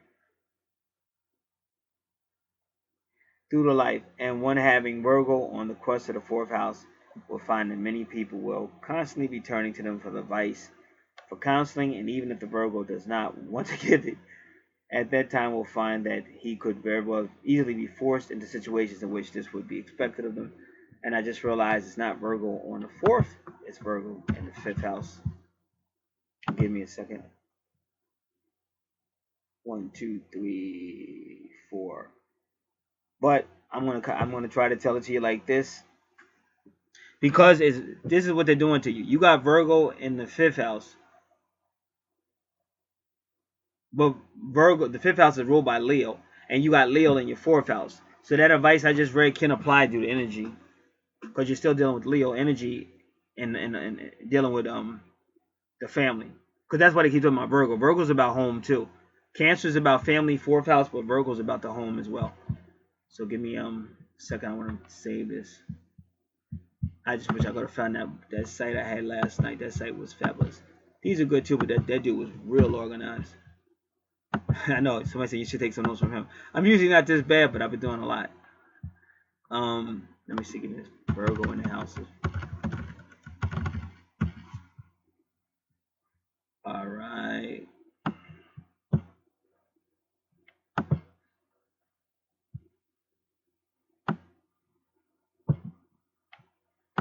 All right, so we're doing Virgo in the 5th house. We're going right into it because we already have that opened up. All right, I'll be back. All right, we're now looking at Virgo in the 5th house. You will find the most pleasure and joy in your recreational pursuits when you are able to plan them and follow through on these plans to completion. Though this placement may provide structure for your creativity, you may also find at times that your creativity and spontaneity are held back by your need to make a plan for everything. Yeah, because that's like, see, that's your fun house.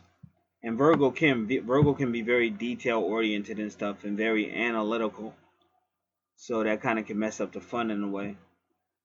It's important for you to remember that your creative expression cannot always be planned. You may come across to others as fake or inauthentic if you give too much attention to the details of how it all happens rather than who you are being with while it happens, who you are being while it happens. Your location demonstrates the need for creativity. The creativity is a service which Virgo can render by direct reaction to Pisces. The Virgo might tend to flow through along with the stream of life rather than being a creative individual. The earth quality of Virgo can be a gatherer or taker and not a giver. So that seems to be a essential theme on your chart.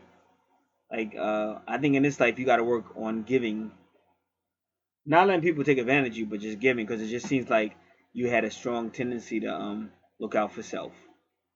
By direct reaction to the 11th house, the creativity is concerned with creation, creative relationships, and the creativity must be demonstrated in a positive manner and not tinged with any negative criticism or judgment, because Virgo can be negative at times, can be very critical. Creativity also requires persistence, and many times the Virgo does not persist to achieve a truly constructive end. Creativity can be superficial. If it is approached in a superficial manner, those efforts will soon be found by others to be lacking and shallow. So if anybody's ever told you that you tend to stagnate fun, that's why. Because the fifth house is supposed to be all about fun, but it's love and children and having fun and going places and taking risk. And you can't be taking risk if you're writing down everything or analyzing everything. All right. Now in Juno, but see, that's funny because you got a Juno retrograde, which kind of makes sense because if you're in a fun house but you're not being fun, that can lead to infidelity, because that's what Juno retrograde usually means.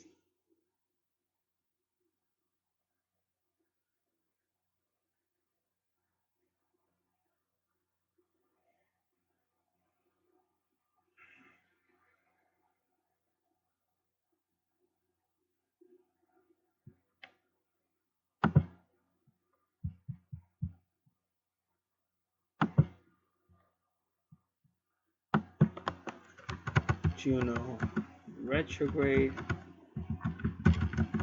and fifth house.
All right, so we're gonna look at Juno retrograde. Just give me a second. I'm gonna see if I already have it.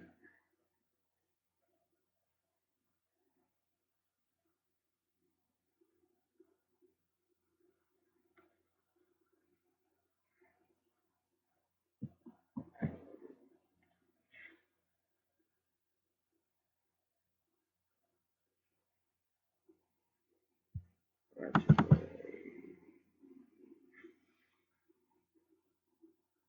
Astrologer Bendy. Let me see. put this here, but we're about to find out.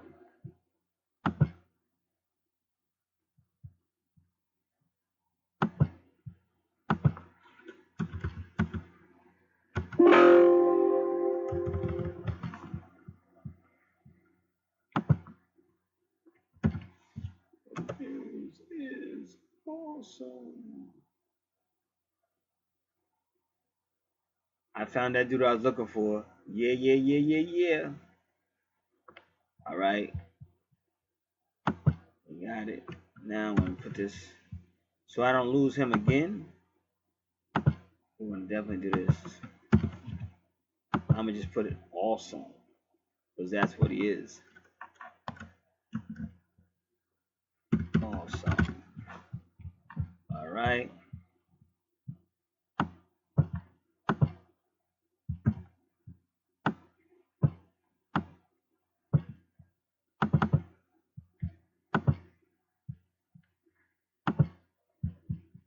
Retrograde planets, but what about retrograde asteroids? I don't want retrograde planets, sir. I want a retrograde asteroid. So he's not gonna do that. But I'm gonna take his name. Let me see.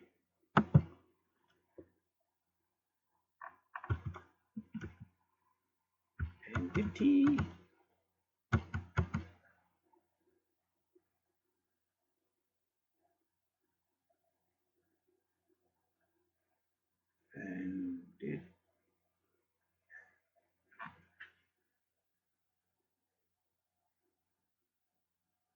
Pendici.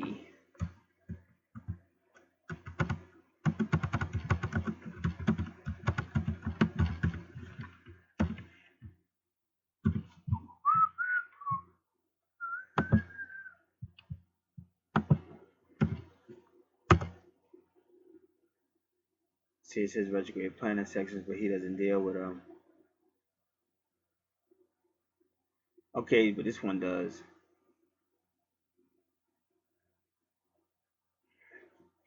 Juno, the Juno, the loyalty goddess in retrograde.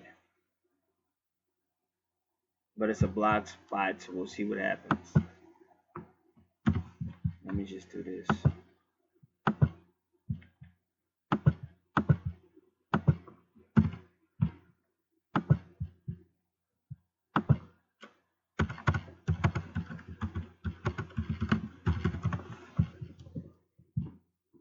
Alright.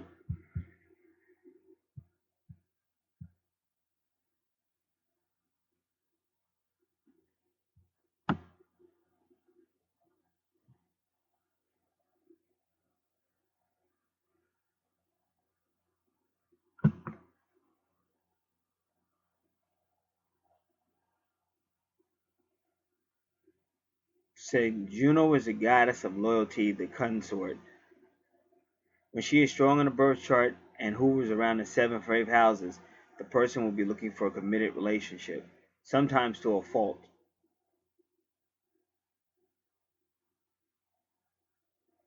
They said that a person with Juno, a strong Juno, will stick with a highly unfavorable mate because they are stuck on that need to be committed to someone no matter what.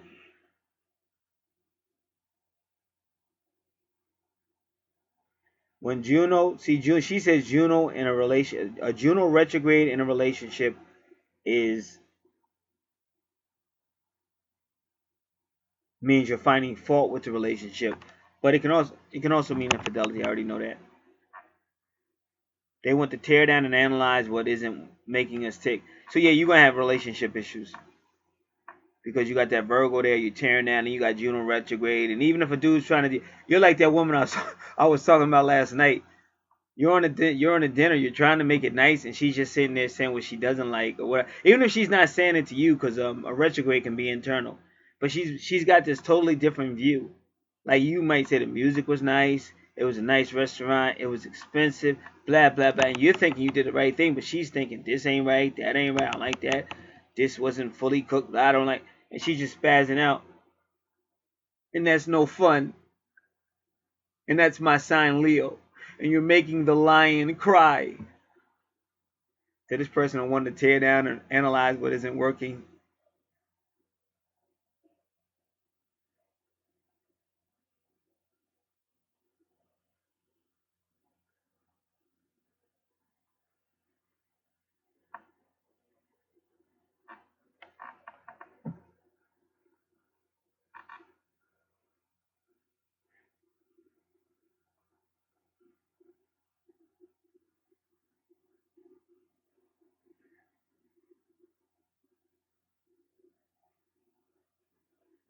So they have a problem. A Juno retrograde definitely means infidelity or disloyalty.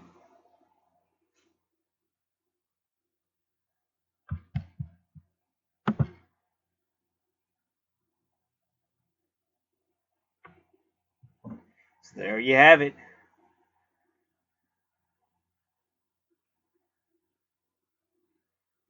And then you got number 22 with Vesta in your sixth house, which is ruled by Virgo. But you'll also have a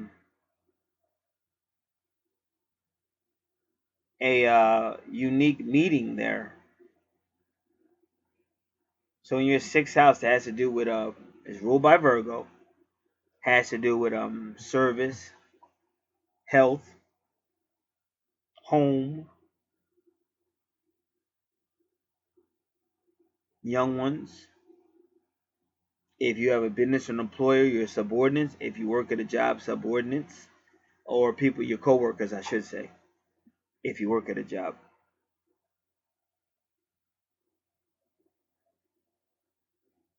So Libra is partnerships.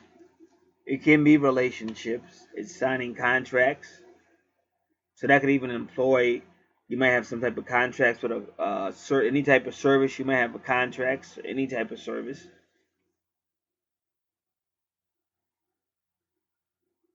Or you might desire a relationship like a home type relationship.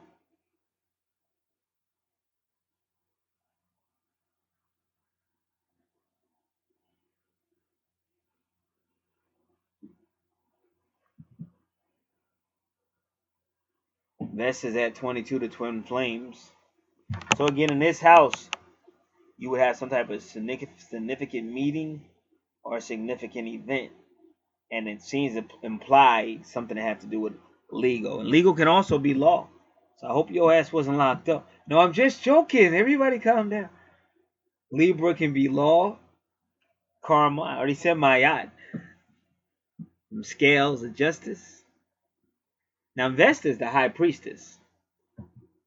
Then there's only one lady I know that knows about Vesta being a high priestess. I hope she says something about Vesta in the sixth house. But I really want, more than anything, I want Vesta in Libra. So we'll find her. She's a doctor from India. She's very good. All right. Let me see if I can find her. The doctor astrologer. That's her. That's her. So we want to get her name, and then we want to put Vesta in Libra. Uh,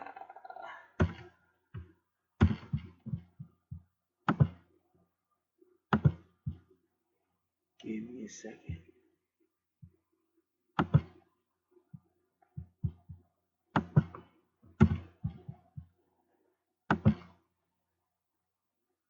Vesta Cancer. She's got B. Well, she never did um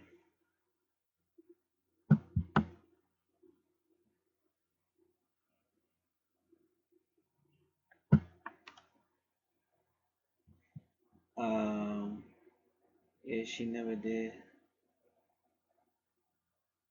All right. So you got Vesta in the houses. Let's do that one, see what happens. But Vesta is a high priestess, just so you know. And she deals with like the altar. But in your house, she deals with your furnace, your heater, fireplace. And inside of you, she deals with that fire as well, your energy.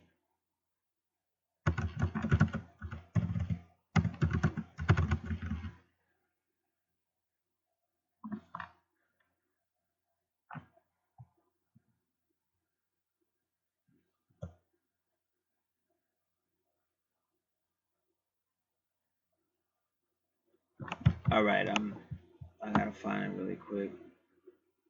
They're making it difficult.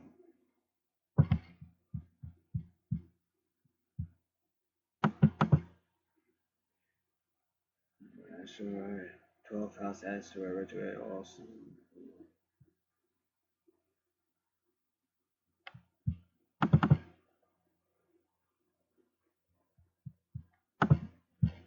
Houses of planets, Juno in the houses. This might work.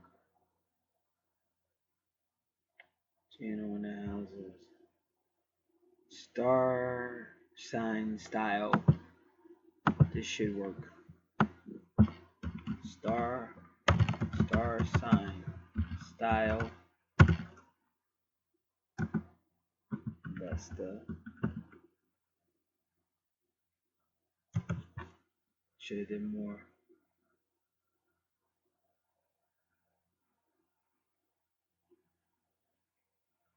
Juno in the houses. What we look for? We're looking for what? That, yeah, we know Juno.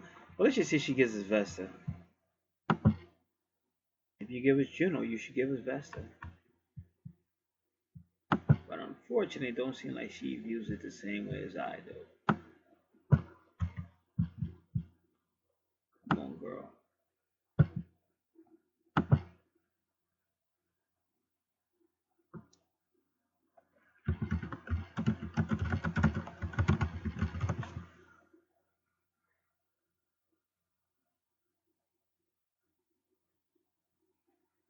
Come on, man.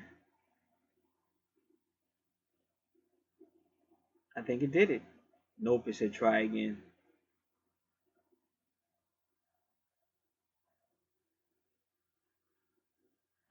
Alright, give me a second. Juno retrograde, Juno, Jupiter, light purpose, Lilith, Mercury, Pallas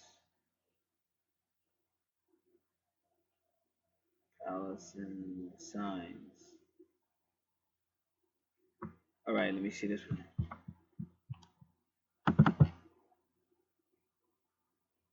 Okay, I don't know if that's what I'm looking for, but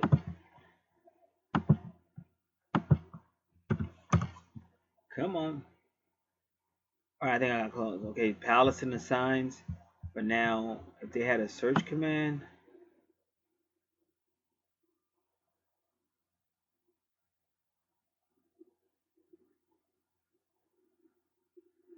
asteroid signs. Alright, we're getting closer.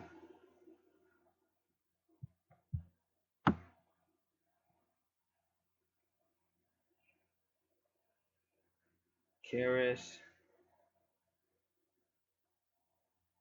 Pallas, Juno, and we have Vesta. So give me this. I want to make this into a page.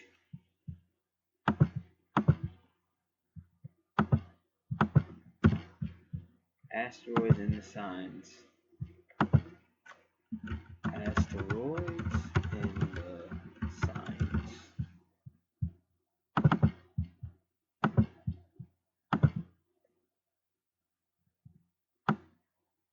Alright. Let's just read this. Vesta is the second largest asteroid in our solar system and the fourth to be discovered. Vesta is a sister of Jupiter, the virgin goddess. Vesta is the keeper of the earth. She is focused and dedicated. She is mental clarity and self-respect. And she is a high priestess. Just remember that. That's most important.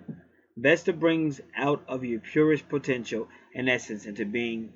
Vesta is organized and perfect. She has a talent for breaking things down into its components. She rules the metabolism and the upper intestines.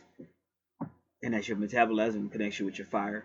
She carries influences over locks and keys, sisters. Because this is what happened. I'm telling you the truth. Now listen to what they just said. She carries influence over locks and keys, sisters. On a Sunday, I was doing a reading for myself. This was like last 2 months ago or whatever. I'm doing a reading for myself, and they start teaching me. When I say they, spirit, they start teaching me that the asteroids are feminine, which I didn't really know. I was just going by name and stuff. I thought maybe some were feminine, some I don't know.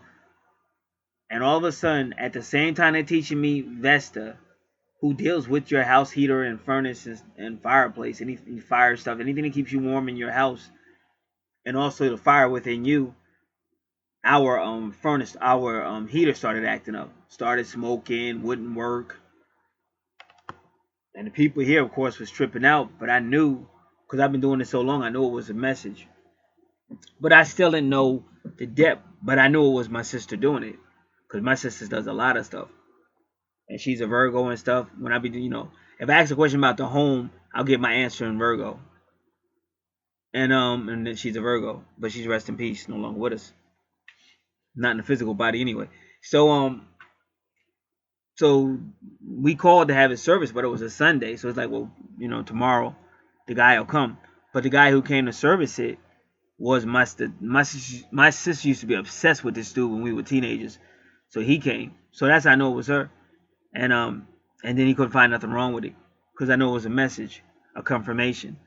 And then we got flowers growing out on the side of, like, when Prince died, these flowers started growing and never grew before, and they were purple. One like a lighter shade of purple if you're walking up to the porch on the right side of the house, and then on the left side is deep purple.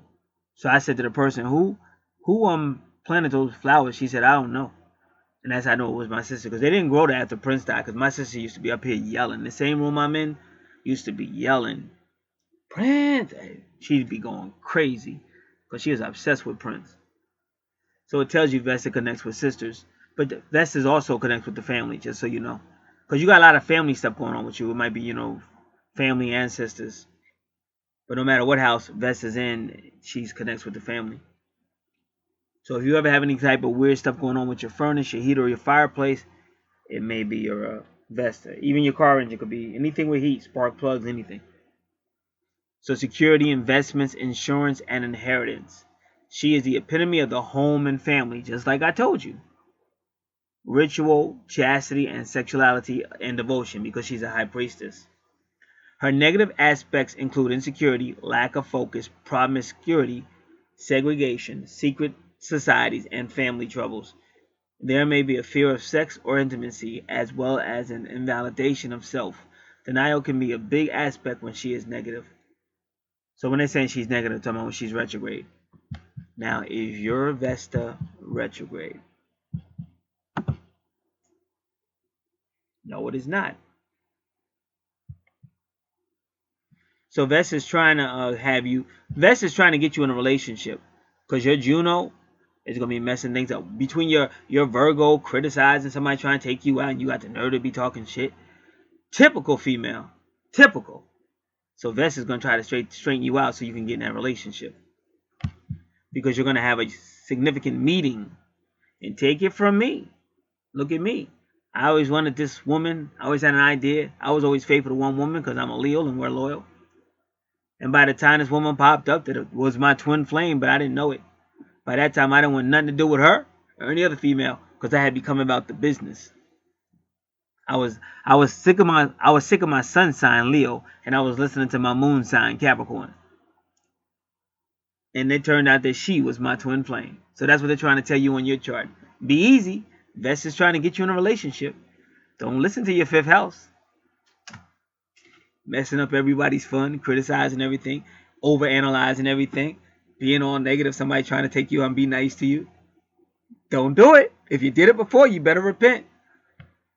You'll be sorry. Alright. So now we're going to do Vesta retrograde. No, your Vesta is retrograde. Oh, man. Bummer, dude. My bad. This is a screen. It ain't really me. My screen is like really funny. But your Vesta is retrograde. So now, yeah, you're going to really be a trip on people. So you're going to have a significant meeting, which could be a relationship, some type of partnership. And your Vesta energy probably going to mess it up, man.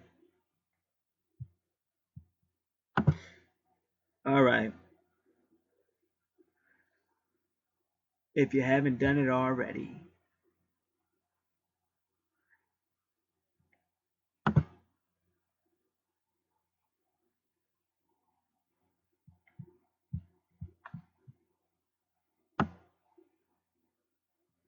So you want Vesta and Libra.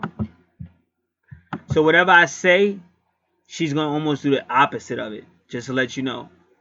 Vesta and Libra needs to work with others. So you're not going to work with your partner. It's all about partner. It's not so much work with others. It's your partner. Libra is the partner sign. Let's get that correct. So you're not really going to you're going to be opposing your partner. Interaction is important to them. But to you, you're going to be, because it's internal. Anything retrograde is internal. Balance helps bring out their willingness and ability to serve. And so you're going to be having issues. We already learned that. You're going to be having like service issues and stuff. But that's what God's calling you to do. And that's your true north node too. What you should be working on in this life. They need equality in their relationships. But again, Vesta, retrograde, and Libra means you're going to be a little selfish. We keep hearing you're a little selfish. You won't be going on no date with me. You won't. Oh, no. That ain't shedding out no money for no selfish individual. That's negative. But in order to be accepted, they may give away too much of their own control. But you don't have to do that either. Nobody's telling you to give up your control. Just be nice. Be fair. Smile. We're going to have fun. Stop analyzing. Stop criticizing. I'm doing the freaking best I can. They may end up competing rather than working with someone. Oh, man. They are willing to suffer. I bet you won't compete when it comes time to pay that bill, though. I bet you won't throw no money up there. They are willing to suffer anything to bring advantage to their partners. Well, that's nice. They have talents in the arts and in social situations. They are good at compromise and diplomacy. They want to find a balance between themselves and others. But yours is retrograde, that's your Vesta, so that is. But you got to remember, she is a high priestess, so don't forget that. So whatever a priest would do, or a high priestess, she is. So there's a spiritual side to her, there's a flamey side to her. There's probably, like I said, spirituality is basically the Pisces, the sun, but it's also the Scorpio, the Pisces, the Scorpio, the darkness, even the moon. So you're going to have all that going on in your relationships and stuff. So that could be very hard for somebody to understand. So just be mindful of that. Because that'll be very, very important. All right. And that was your 6th. Now we going to your 7th house. And you got Scorpio and woo. Woo. Girl. You should write a book. Because I know you got some stories. You got some stories to tell. Both retrograde and Mercury. All right, so we're going to take it slow again. All right, I'm going to put this on pause. I'll be back. Just for the record, my sister has shown up many times. How I know, I always come on, I check. Whatever comes, I check it online. And it's usually always her zodiac sign or something about her. But I definitely know it's her. Plus, I'm a highly intuitive person. Now, I just want to say to this person who I'm reading their chart, you may be feeling a certain way right now. And you should, because, no, I'm just joking. Calm down. Calm down. But the good news is, God is calling you to something great. That's the whole point of the reading. God is calling you to something great. Giving you the opportunity to step into that greatness of God.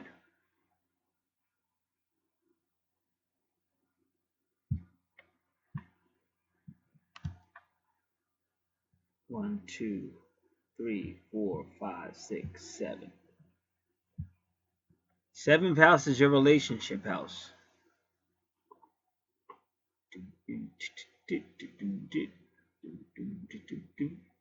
Pluto rules Scorpio. So your relationship is going right to the soul. We might as well talk about the 8th house because Pluto rules Scorpio. Scorpio is the 8th house. Well, the 8th house is all about really primordial activity, the soul, reincarnation, death, rebirth, power, regeneration, lust. So I didn't say sex, land, property, debt, taxes.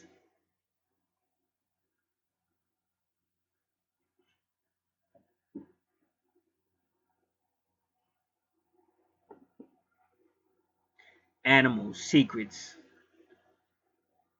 Esoteric, hidden knowledge, esoteric, mystical knowledge, metaphysical knowledge, enemies.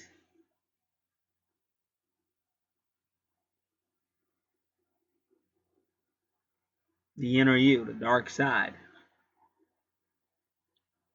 A Scorpio can be accusing, doubtful. Once they believe you, then they can be faithful.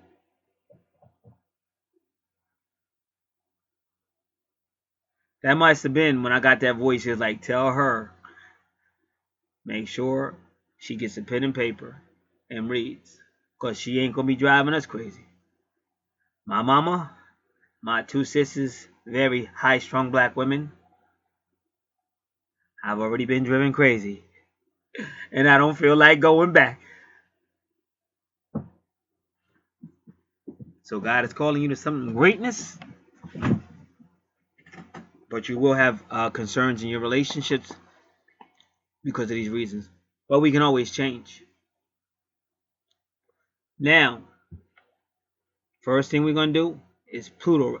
Whenever you see Saturn, especially Saturn karma, that Saturn retrograde deals a lot with karma. And we've been talking about that for a lot since we've been out here. Scorpio, Pluto retrograde in Scorpio.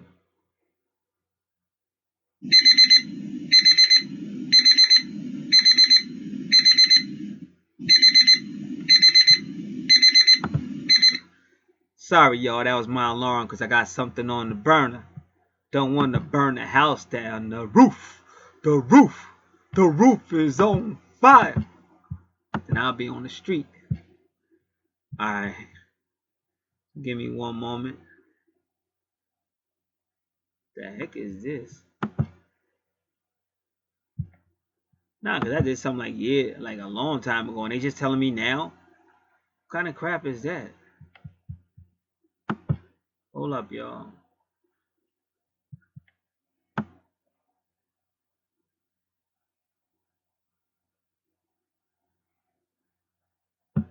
They just transferring it now. Why did it take so long? People, get your act together. I'm getting sick of this BS.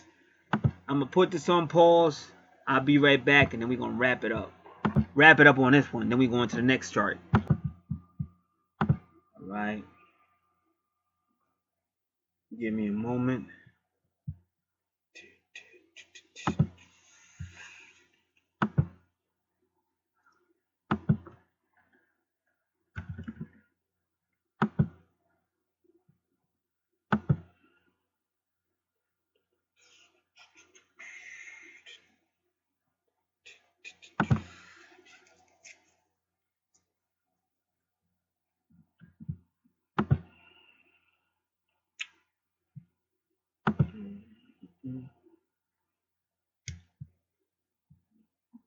Alright, let's start closing some of these browsers up.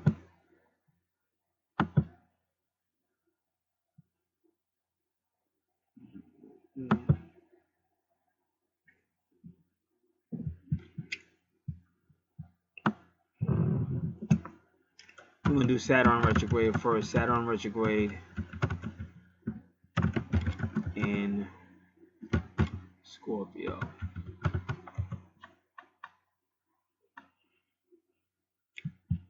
Alright. The 7th house is all about relationships, partnerships, business contracts.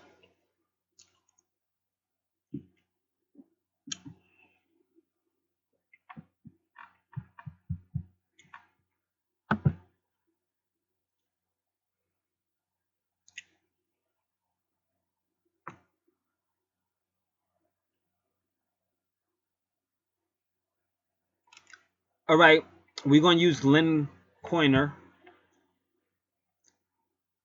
Okay, we're going to use this one because this one says Saturn retrograde in Scorpio. Lynn Coiner just says Saturn retrograde. So we're going to go here right now. But in fact, we're going to use this one. AnnetteAstrologyCorner.com. Because she doesn't put a date on it. The rest of them put a date on it.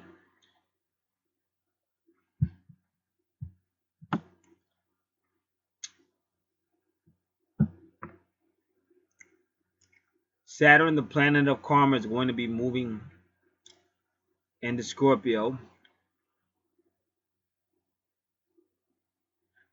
When Saturn is retrograde moves into Scorpio, there is much to evaluate as the planet of karma once again takes a look at how far you have progressed since the last time Saturn transited Scorpio. So you're definitely dealing with past life stuff on your chart, and definitely they're looking at your relationship, whatever was going on with your relationship issues, because that's what they're kind of looking at. And you see it, they're really playing heavy on anything that has to do with partnership, going out on a date, relationship. So you definitely had issues on that in the past life.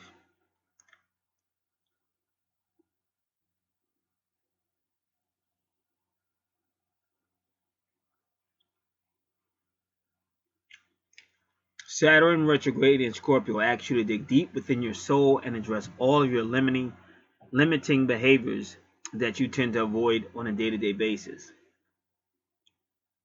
Because that's like a person that you might try to talk to them, but they ain't trying to hear what you got to say. And then they get a little upset with you because they ain't trying to hear it. LL Cool J might write a song about you. The early LL would have wrote a song about you. During this psychologically draining period, many of your darkest secrets were revealed, some of which you tried to hide from yourself as well as others. So those secrets come up. Like I said, it's internal, it's secrets. Many of your fears were your greatest challenges to overcome during this intense period. And the sad thing about it is, as intense as it is, Pluto's going to make it even more intense. The way that Saturn addresses your shortcoming was to reveal your deepest character flaws to others through a series of challenging obstacles that push the boundaries of the particular relationships. Keep in mind, we're under a full moon right now, and when you're under a full moon, a lot of stuff gets revealed. Many of you had karmic relationships during these pivotal years. Karmic relationships are fated relationships that come into your life to teach you, as well as your partner, a karmic lesson or lessons. It is through these karmic relationships that you struggle through painful experiences, revealing your deepest vulnerabilities to yourself as well as to the ones you loved. Once your vulnerabilities were revealed to these destined relationships, you observed how your actions impacted their lives. Many of these situations caused you a great deal of pain, as your heart did not know that these relationships were destined to end in order to create enough pain to prompt you to change your various shortcomings.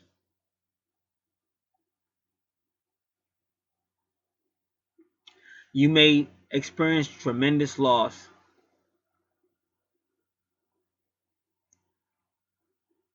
It seemed as soon as you picked yourself up from a doomed relationship, another karmic relationship knocked you back down and made you face yet another failure.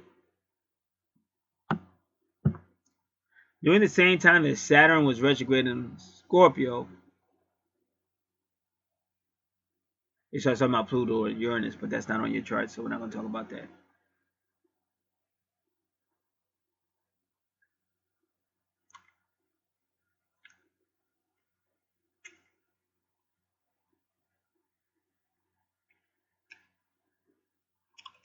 Loss and failure to succeed humbled you as you struggled to find a way to maintain your personal power. But see, when that's going on, you also have to look at you had some good stuff on your chart too that we talked about. So don't just look at the retrogrades and stuff in that area. Many of you have experienced bouts of deep depressions and has tried to find a way to cope with your identity crisis.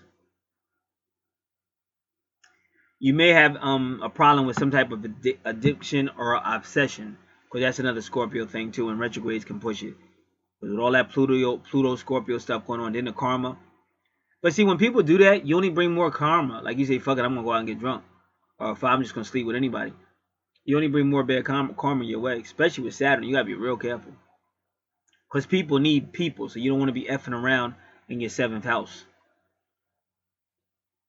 So the nice guy, took you out to dinner. You kind of played them out. And now the house that matters more than the fifth is the seventh when you talk about relationships. Fifth is important, but not as important as the seventh, because now the seventh is getting serious. Now you got issues in that. For most of you, addiction becomes the only way to cope with your reality. Once Neptune moved into Pisces, I don't think we did your Neptune yet, causing you to want you to avoid your painful reality.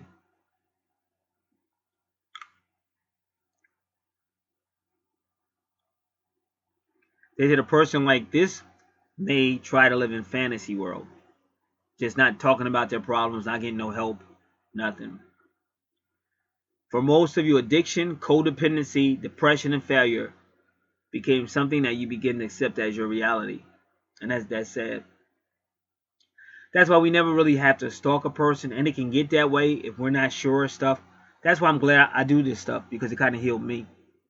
Because you'll see something a certain way, and it's easy to get really very obsessive, which is codependency.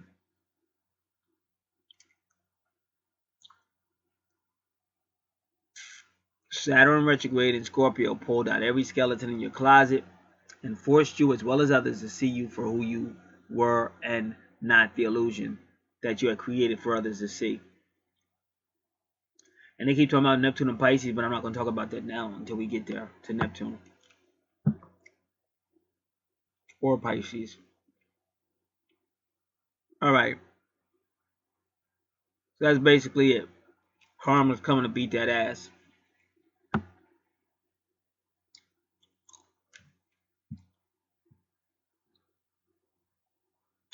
Then they start talking about medication and stuff like that.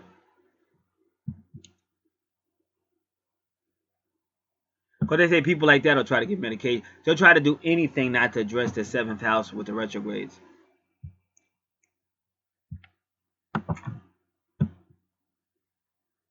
All right, we're going to try to find her again. Annette Astrology. That's her name. Annette's Astrology Corner.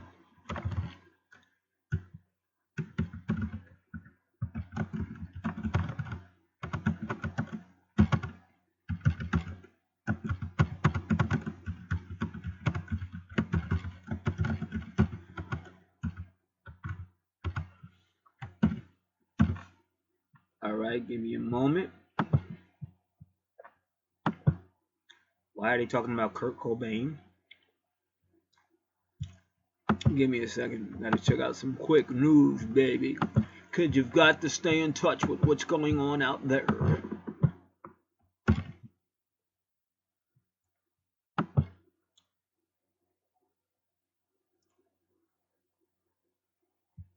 My Scorpio forecast.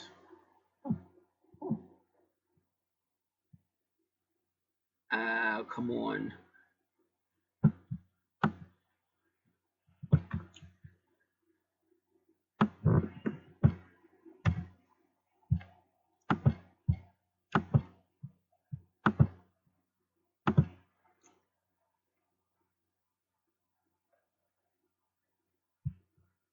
What about Kurt Cobain?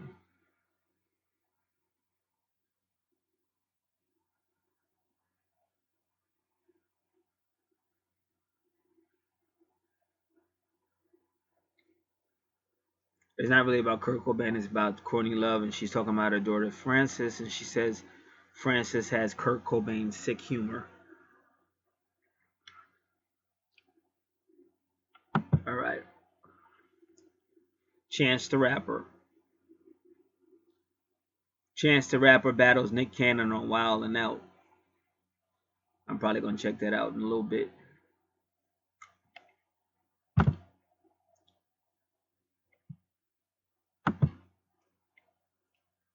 All right, Pluto retrograde in Scorpio. We really need that.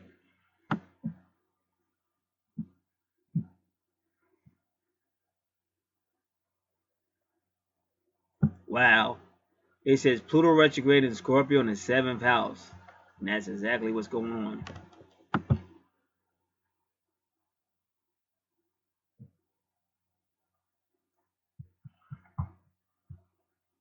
You on page 1 of 12.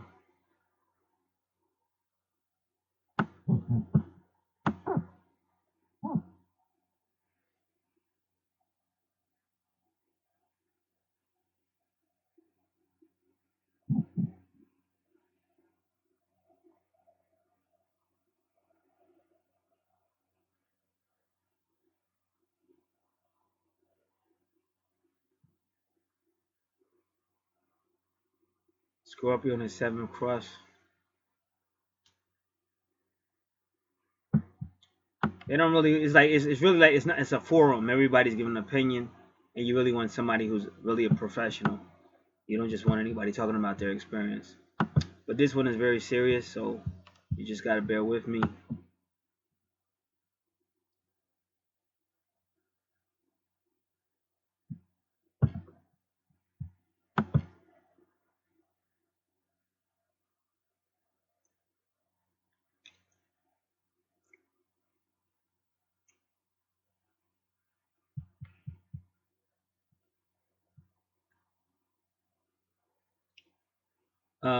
Let's just see this.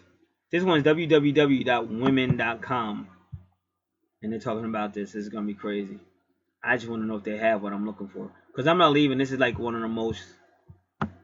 This is the most serious, in my opinion. Not maybe not the most, but definitely in the top 3. Come on.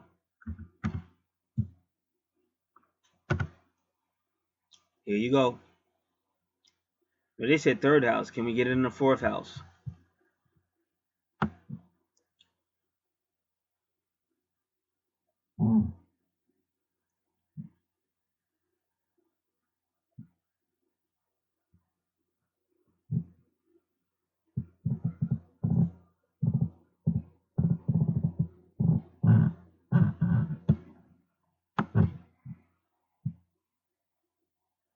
Let me see what she's doing. Aries, Taurus, Gemini, Cancer, Leo, Virgo, Libra, and Pluto retrograde. Libra rising. That ain't really the 4th house, though. Grappling internally with problems from childhood and family. It's always mom, isn't it? On the outside, changes in your relationship to home. Well, the reason why she's talking about mom and home, because she's saying this is the 4th house, but it's not. It's relationship. Preparing your living space or moving entirely.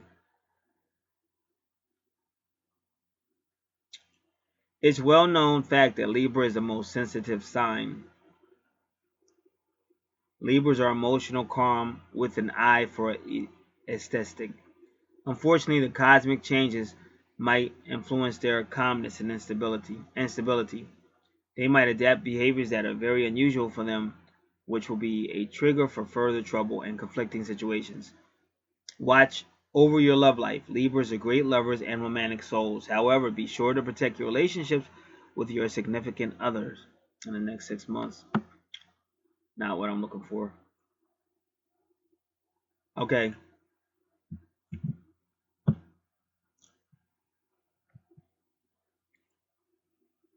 The reason why I said Libra, because Libra is the 7th house. It rules the 7th house. Now, Scorpio and Pluto retrograde. Intensified thought processes and conversations. Be way of black. Well, the reason why I'm saying thought and conversation, she's saying it's the 3rd house, but yours is the 7th. So intensify relationship issues, agreement issues, contract issues. Be wary of black and white attitudes that bypass the gray and rule out the opportunity for productive discourse. Scorpios are known as trouble-causing and complicated people. Well, this time, surprisingly, they are not to be blamed for their behavior. Their rapid actions will be a result of the cosmic influences. For those that are in a relationship or marriage, there might be some challenges in the upcoming period, so proceed with caution. Because it's talking about Scorpio and Pluto retrograde.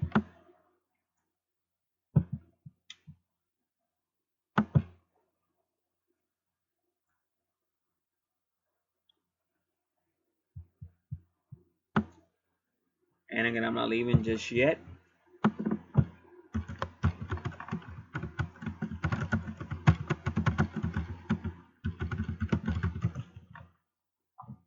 Pluto retrograde. Okay, we're gonna go to Len Coiner. Let me see. I think we already did retrograde Pluto and Scorpio, the 7th house. We already did it, but let's make sure. Yep.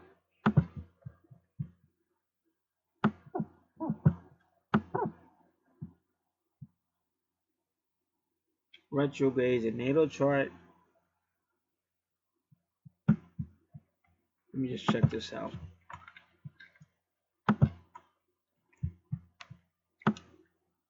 Pluto retrograde. Oh.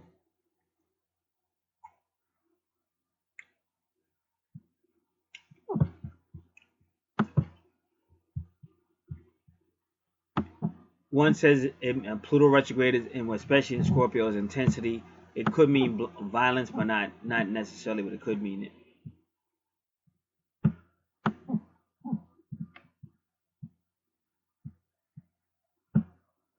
Saturn retrograde, there can be more than usual experiences of guilt and self-doubt when Saturn is retrograde in a person's chart. Fears are internalized and they might put on a brave front so that others don't see them as vulnerable.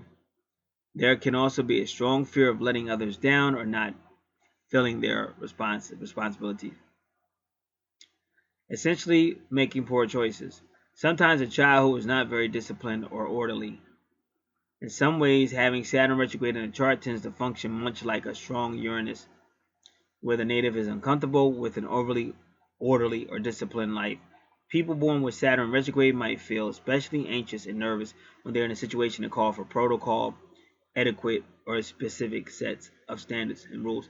So you're a very confusing person. I'm not even gonna lie to you, because you're in the fifth house and you want to make a lot of rules or try to control a situation. But then in the seventh house, if somebody's trying to tell you about a relationship, you're like, nah, this is getting too restrictive. So you're a lot like the chart I just did earlier. A lot of oxymorons, a lot of confusion. Now, Uranus, Neptune, Pluto retrograde. People with Pluto retrograde in their birth charts may be more inclined to fear being controlled, manipulated, or betrayed by others than those with Pluto direct. There may be a tendency to keep these fears to themselves, as exposing them makes them feel more vulnerable. So that's really like the kind of reason why if a guy took you out and you're inside, you're trying to find everything wrong with everything because you got to fear. You got to fear relationships and you got to fear stuff. So that's the reason why your fifth house ain't fun. They don't as readily let others know their desire for power control and might be in touch with this desire a lot of time. So ironically, your Pluto retrograde and your Saturn retrograde are both saying fear of control. So you're down with power struggles and stuff like that.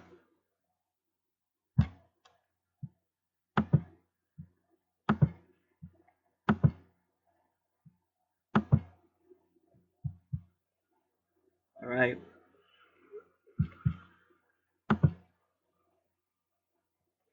And again, when you really want to know more about Scorpio, study your 8th house. You get a free form with a lot of information on it. You can go there as well. 1, 2, 3, 4, 5, 6, 7, 8. Now, in your 8th house, you have Sagittarius, who rules your 9th house. That's all about foreign stuff, strange stuff, travel, which can include astral planing, telepathy, psychic abilities, thought communications. So that's going on in your 8th house. Uranus retrograde in Sagittarius.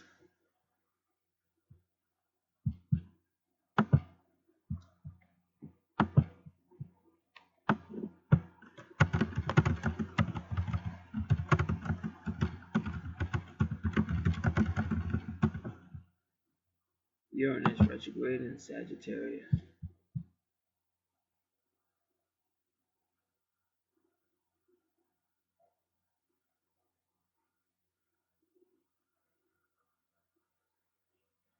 Uranus retrograde.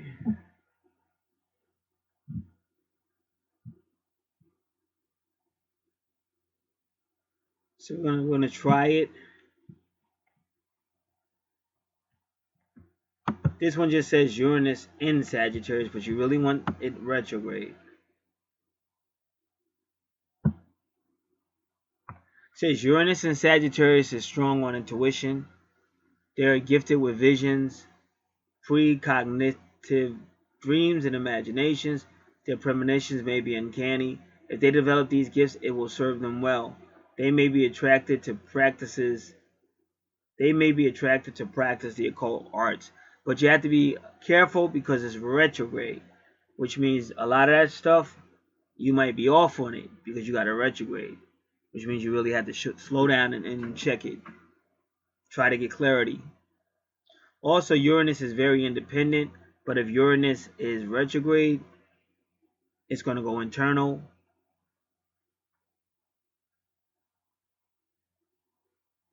Could almost backfire.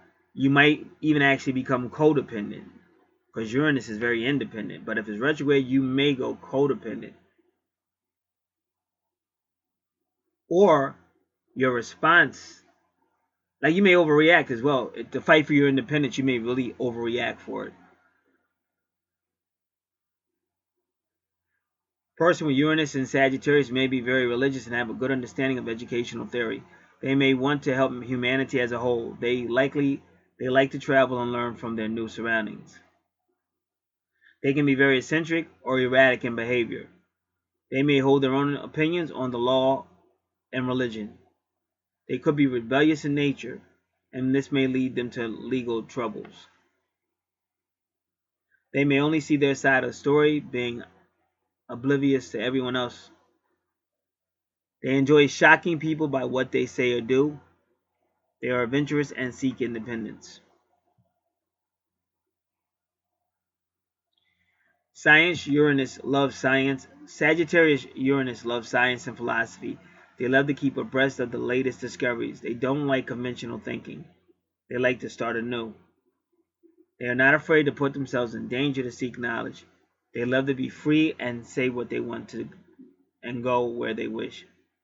Generous, open-hearted, progressive, they may stun others with their ways. But again, with that, because it's retrograde, because you seem to have had a problem with being closed in and maybe not as generous as you could have been. So with that Uranus retrograde, that's kind of what it's implying, that it wasn't like really being very generous and stuff like that.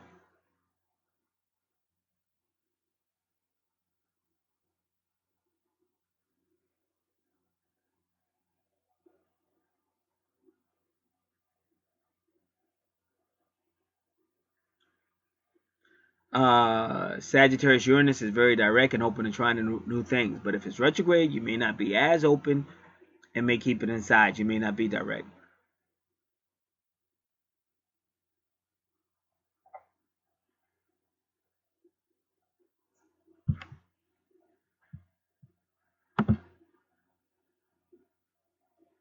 Now, Neptune retrograde in the ninth house. Capricorn in the ninth house, well, that's a worker, but they're a worker for they're serious minded. They're a worker for and they can be fashionable too, though. You know, they can be very fashionable, serious minded, good workers. But to travel, again, philosophy, religion, foreign things, strange things. Neptune direct would be an idealistic person, a dreamy person. Maybe they live in a fantasy world. Neptune retrograde like yours, now this person may be very realistic. And that's again, it's like your fifth house almost. You're traveling, but you got this serious connotation about it. Because believe it or not, Capricorn and Virgo can be a lot alike. Not fully, but a lot alike. So it's like you wouldn't be a fun person to travel with for the most part, with the way things are reading. Maybe sometimes you would, I don't know. But overall, if I just had to go by, like, if I was just looking, like, if we dated through charts, like, if I was on a dating website or where I said, let me see their chart, and it came up, I'd be like, nah, this person doesn't seem like they're fun to travel with. I wouldn't even be looking at pictures. I would be looking at charts and shit. I'm so much more mature now. I love astrology. Now, Neptune retrograde and Cancer. But now, I'd rather do Neptune retrograde in the we're going to try ninth house. Neptune retrograde, ninth house. But we may still do Capricorn, but we know Capricorn is serious. We already know where that's going. This is a very realistic person. Like, not a very, like, that's how I would perceive it. I'm not saying that's where you are, but I'm saying if I was looking at the chart, I'd be like, this person is not a very fun person.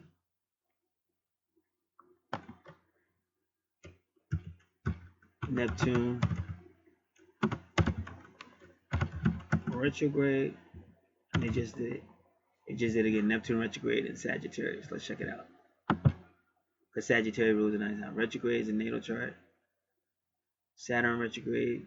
I said Neptune retrograde. Why you keep showing me Saturn?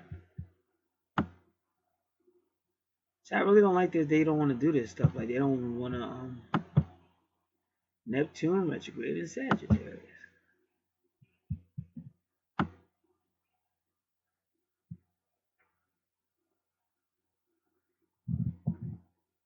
I just don't know why these people don't want to do this.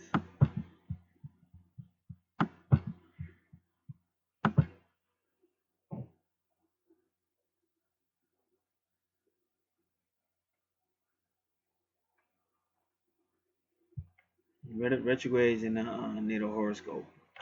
Talking about it's an update. I don't want to see update because you're probably going to be missing something. All right, give me a second. Come on, come on.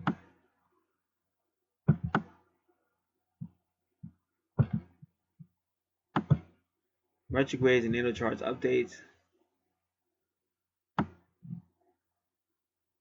Come on.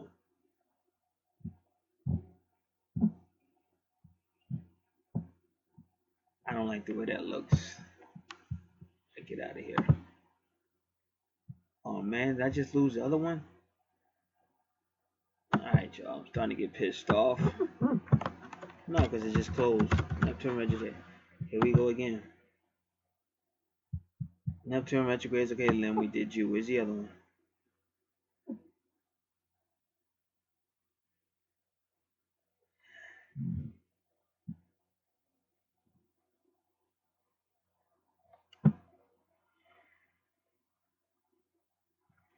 I don't know if this is what I was looking for.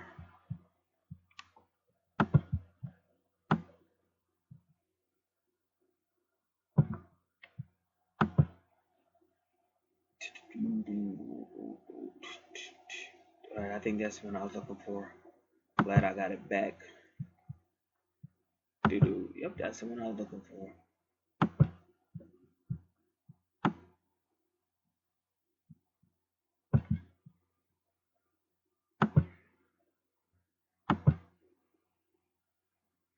Neptune retrograde, dailyhoroscope.com.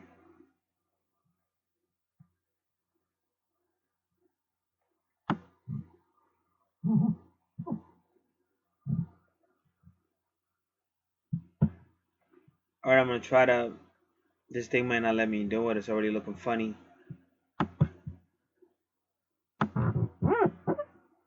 Yeah, it's not going to let me. Because usually when it's small like that, I'm able to. Let me see. Oh, I think it just did it good.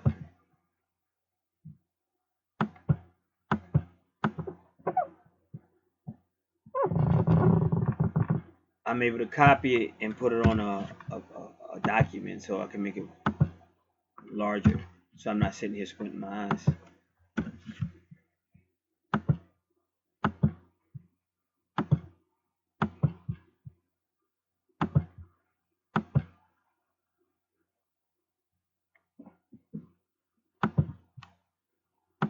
Neptune retrograde.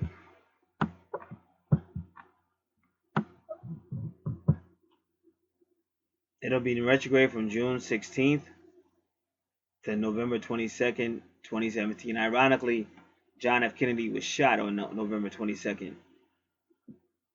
Said there's nothing to worry about.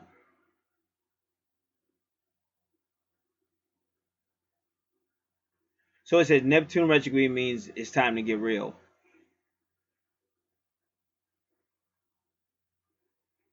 So the retrograde tends to shake everything up, even if it's only internally. So Neptune is a dreamy planet that's at best makes us see beyond the tangible world and explore spirituality, faith, and fantasy. The dark side of Neptune is that its love of illusion can inspire us to escape to alternative realities we've created for ourselves, aka delusions.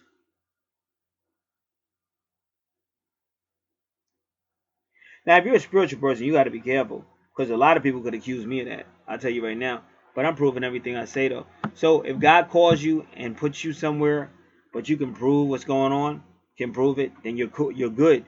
But if you're talking all kind of crazy and shit and you can't prove what you say, then you probably need to be locked up somewhere to get the help you need. Yes, Neptune can encourage us to live in denial. We all have specific fears and hangups we don't want to deal with. Perhaps you ignore nagging financial issues or tell yourself that your less than satisfying romantic relationship is exactly what you need. Chances are Neptune is behind any excuses you invent to support these ideas. But when Neptune goes retrograde, it can feel like we've had a bucket of cold water splashed on our face because Neptune's dreamy edge usually shows us to gloss over unpleasant things like credit card balances, red flags in our relationships. It moves backwards, gives us the opposite, a harsh wake up call.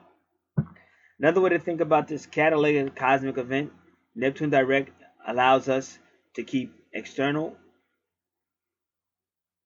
factors at arm's length and escape into our own inner worlds, while Neptune retrograde makes the focus internal, forcing us to question any new dreams we've been entertaining so we can separate what's realistic from what's only romantic.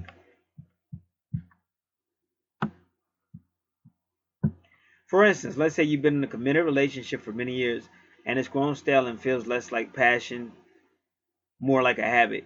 Neptune retrograde will force you to prove why you and your partner should still be together, and if you can't reignite that original spark, you'll feel the need to make a change.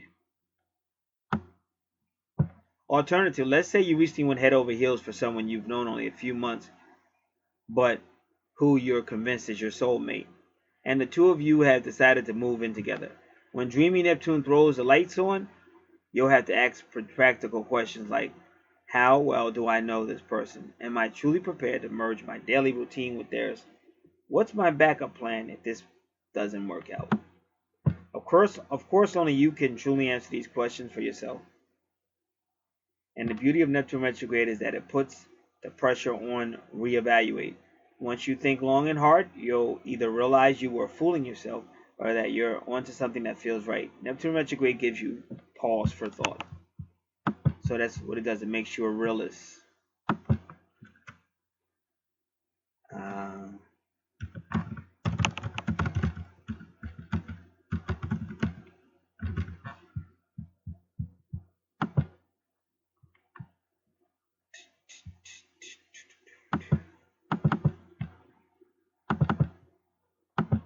all right, so enough of that.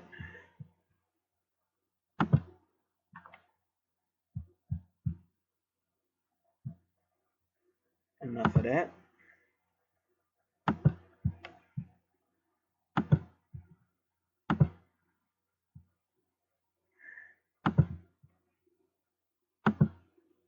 So again, that's the high. That's the reality. But again, you have to be careful because that's also your higher consciousness house. That's where the two become one. It's your higher con. If you're like in a twin flame situation, that's your higher con, the ninth house. So you don't want to be so real that you miss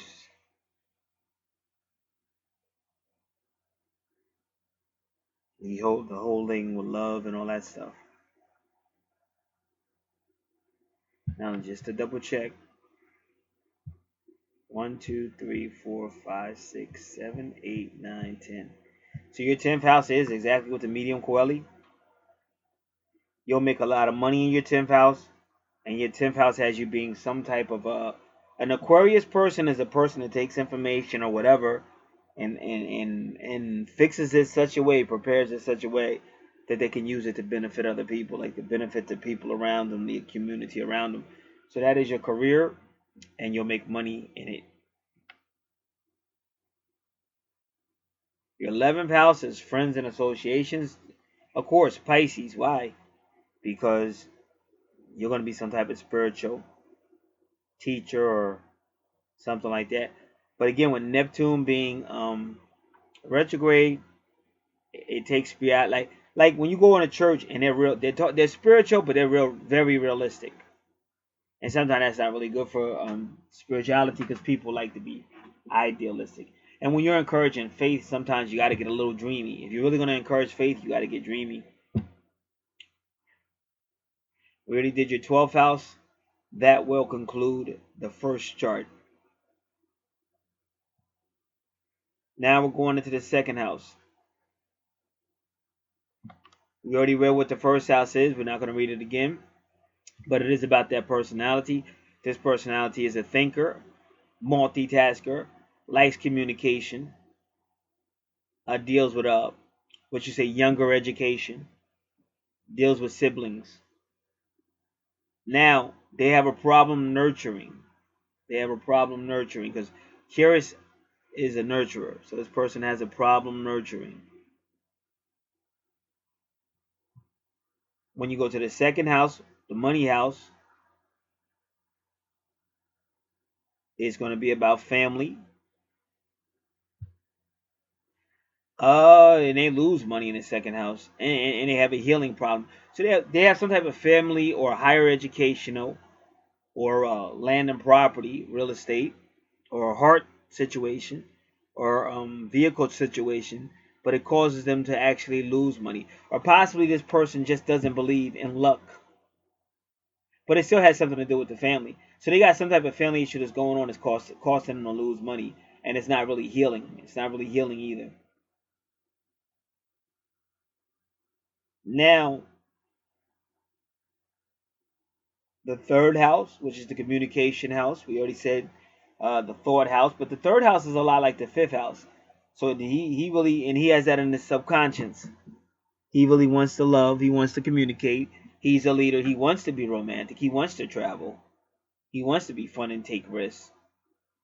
He's thinking about kids because he's got Leo, which are up against children and childlike fun, and it's in the house of the younger. So he can get along with kids. He has no problem with children and stuff. He kind of likes it. And that's your third house where Leo lives. Now we're going to go over to your 12th house, with your East Point, or his East Point, whichever chart it is. And he's got that Taurus too. So both you and him have that Taurus leadership. You're like the second chart I saw that. Where and that's funny because both I'm just keeping it 100, not trying to hurt nobody's feelings, but on both charts the female just had a lot of shit, like a lot of internal on those charts. And the guy, but it was the same way. God was calling them to be spiritual, and they were divorced, but the God was calling them to be spiritual leaders. And she thanked me. She thanked me. Because she was saying a lot about evil, but when I began to show her in the Bible that almost everybody God calls, He throws them into the deep or the valley or the shadow of death. Jesus was tempted by the devil because the Holy Spirit took him to the devil right after he got baptized at Matthew chapter 4. Paul was getting beat up by a messenger of Satan in 2 Corinthians 12 after God took Paul to paradise, which is that darkness at the cross at Luke 23, 43 to 46. And she gave Paul a lot of revelations, but with those revelations came demonic harassment. So once the lady understood that, she had a better grip on when God calls you, you may have some shit you're gonna need to go through. Like you keeping it 100, He gonna have to clean you up. So you're gonna have a lot to deal with. So, but I know you can do it. You can duke it out. I don't know. I don't know if you drove your brother crazy. If you have a brother, just imagine when you had to fight what God sends your way. Just imagine if somebody used to always be up in their face talking crazy or bullying them all the time, and you'll be fine. Don't become a coward. In jail, they say you wasn't preaching on the streets, so don't come up in here with that fake shit. So stay who you are. God made you the way you are for a reason. So you're gonna need that tough guy mentality. To all those retrogrades won't back down and all that, want everything your way, to selfishness. You're gonna need that when you battling the devil because he don't stop. And I'm sure you know a lot of that already. All right, let's keep it moving. So now you go to his 11th house is Aries, right? Is that what is that, the 11th? Yep, that's 11th house, Aries. So once again, and he or the person on the right, they're going to be about female power issues because Palace defends the female, but Palace also helps a person see, help me Lord, patterns. Palace will help a person see patterns, but this is in 11th house, so this person may be a leader and helping with like really like defense, but mainly defense, like female defense concerns. And his 10th house is again a spiritual leader, because it's some type of spiritual, but it doesn't always have to be Christian. Anything that's spiritual, it can even be psychic stuff. But that's his career. But I kind of see the Lord might be wanting you and him to, grow a little bit, grow up a little bit, mature a little bit, and get ready for ministry. Get ready for ministry. And if you notice, you have money right there in your 10th house. Get ready for ministry. Now, going back to the third house, well, we already did it. Now the fourth house is family. So once again, you got Virgo there. Now Virgo is home centered, but you know Virgo, we learned Virgo can be very analytical, might be critical, but Virgo also is about service and cleaning and house cleaning. Could even be cleaning old people because it's all about service and health and helping people, and it deals with the home and animals and children. So he's got all that going on in the fourth house. I think he has a close relationship with children. Now in the fifth house, and there go that relationship again. There go that relationship again. So there go that whole Leo. Can we be together? Can we do that relationship? So like I said, so far he's waiting on you, and that's how the other chart was. He's waiting on you. And so far, you're the one with all that internal stuff that's got to be addressed. Like I said, you can have all the courage in the world, cussing somebody out, jumping up in somebody's face or something. But when it comes to real courage, wait a minute. Sound like my mama. Sound like my two sisters. Got all that other courage. My sister was tough. Out of all the thugs and gangsters I know, my sister was the thuggest of the gangsters. She ain't take no shit from nobody. If you knew the shit she did, my sister was tough. That's why they said if anybody died, who come back from the dead? I said my sister and C-Mac. And both of them niggas came back from the dead. And my sister came back from the dead on numerous occasions. So I see her knock dudes out and stuff. One dude she was fighting, he started crying. He actually picked up a vacuum cleaner because he couldn't beat her with his hands. And they was just fighting. He couldn't beat. He was supposed to be the Duke of the neighborhood because back then if you could fight, they would call you the Duke of the neighborhood, like you could beat anybody in the neighborhood. He couldn't beat her. My sister wasn't no joke. So I know the power of black women because y'all got that element of God, the goddess, the dark black goddess you see in the Bible. Y'all got that. But y'all got that. That's why it's so hard for y'all to change and be humble because y'all got that God element. But sometimes you gotta learn how to compromise. Not necessarily change, but compromise. I guess change a little bit, but nothing wrong with being strong. Now, so his fifth thing, he waiting for a relationship, but he just wanted to be fun. You know what I'm saying? He wants his fifth house. He want to be in a relationship, but he wants it to be fun because the fifth house is supposed to be fun, and you don't need nobody in the fifth house being all serious, analyzing everything, keeping everything to themselves. You think y'all having a wonderful time, and they sitting there like, I don't like this. You got to grow up. Now getting into the sixth house, again, ruled by Virgo. Ruled by Virgo. And that's where he would have a significant meeting in his sixth house. 1, 2, 3, 4, 5, 6. You would have a significant meeting in his sixth house. 1, 2, 3, 4, 5, 6. And as you tell, it's still about that whole relationship thing. And Juno, he could find himself in a relationship with a Scorpio, and that's your and Scorpio's in your relationship signal. So y'all might be more like a karmic relationship. It could be twin flame, but it just looks a little bit like karmic relationship. But see, whenever you do this, when you really want to know for sure, in cases like this, you really need to make sure you're dealing with the exact times, the correct times. Because right now it's looking more karmic.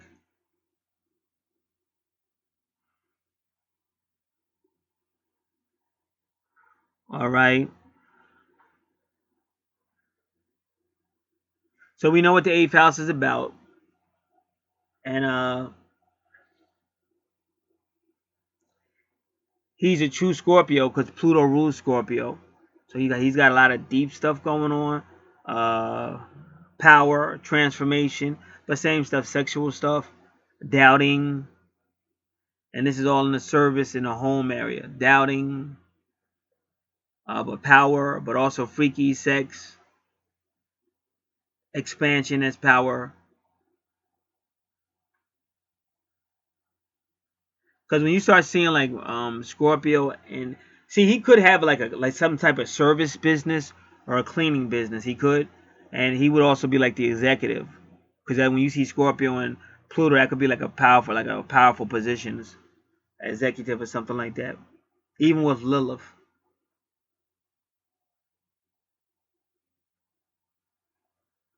So he wants that powerful woman or that freaky woman or that woman that's kind of connected to the unknown in the eighth house.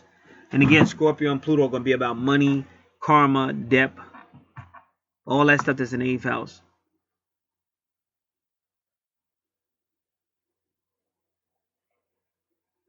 So you're gonna say Lilith and Scorpio. Okay, like I said, highly creative, kind of like love, sex, super freak, but weird, like weird, like they kind of just like weird. Might smack the shit out of you doing sex or something, or even like that kind of like bondage and shit. That's like Lilith is kind of like that, but she can be very creative. And like I said, this is the boss. Like this is a boss, executive type person, and very powerful with Pluto.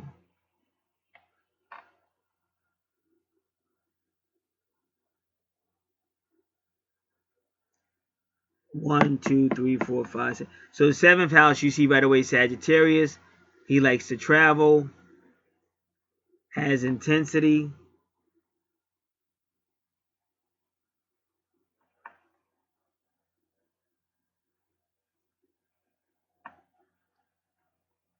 So this guy, he's not no it looks like he can definitely generate income, but it's just that for some reason in the 2nd house he loses money. Now that could be because of family.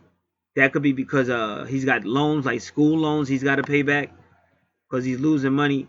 But he's also like with because when I see Chiron, it does look like he would have some family issues too, because it's not healing. Might even be some heart stuff, but it's not really. But whatever it is, it's causing him to lose money.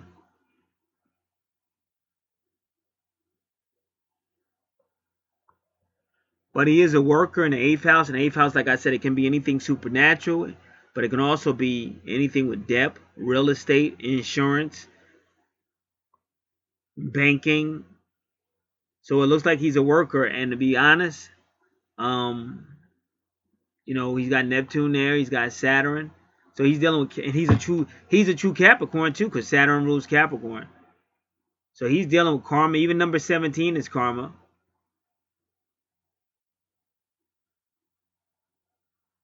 He's dealing with the number 12.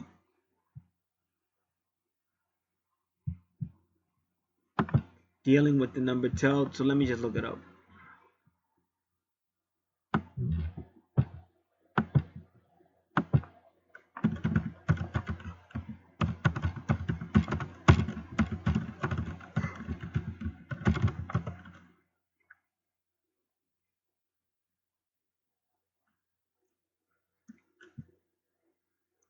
Give me a second, the page is taking a minute. And if it keeps up, because sometimes webs.com goes down and it's taking real long. All right, here we go. Because we just want the number dot.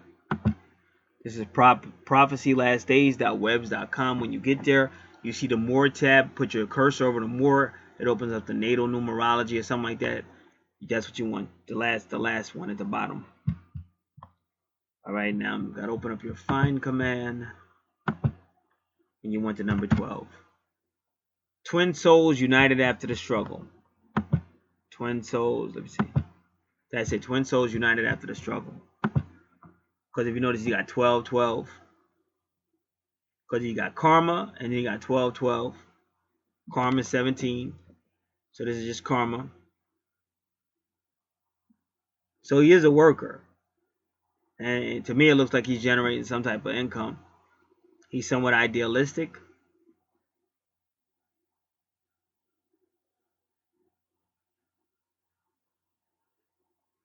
See, when you see a part of fortune in the 8th house, this guy could be an agent. That's why I said real estate agent, insurance agent. He can be an investigator. He might actually be into the secrets and stuff or whatever. The unknown. But everything looks good. That's what I'm saying, just looking at it. And he's playing with love as well, because love is almost in that house. It's really in the very next house, but it's so close. So his 8th house looks kind of good.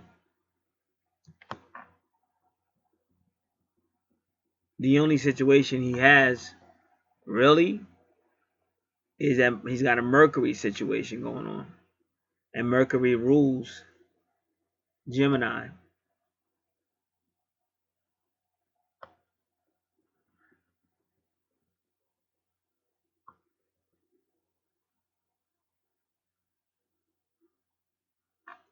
So let's just try to see well, yeah, we'll probably go to Cafe Astrology and say Mercury retrograde in the 8th house. So let's say.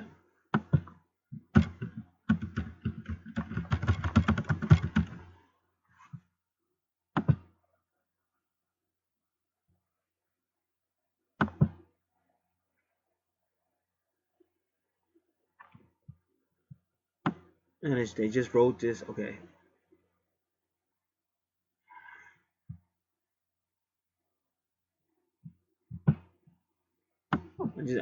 Come on.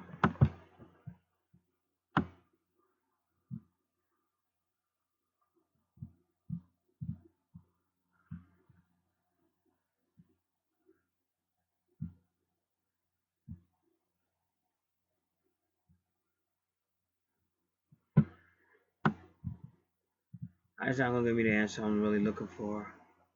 Let me look for it again.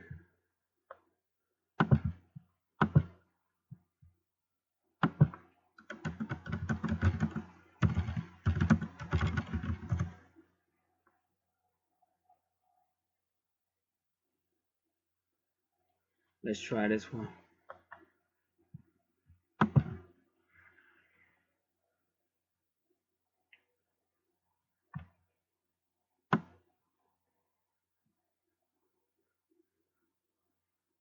All right, what house is Mercury in? The first house, second. Okay, we got it. So let me do this.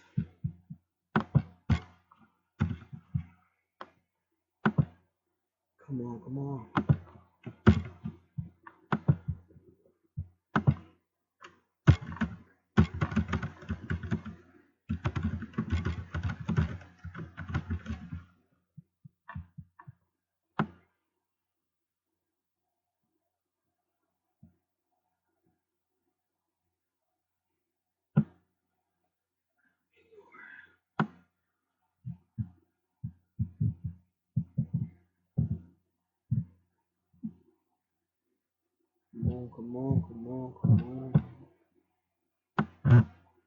Excuse. Here we go. All right.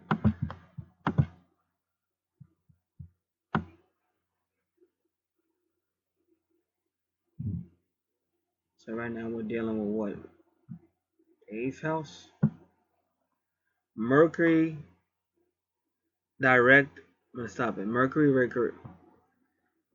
retrograde in 8th house.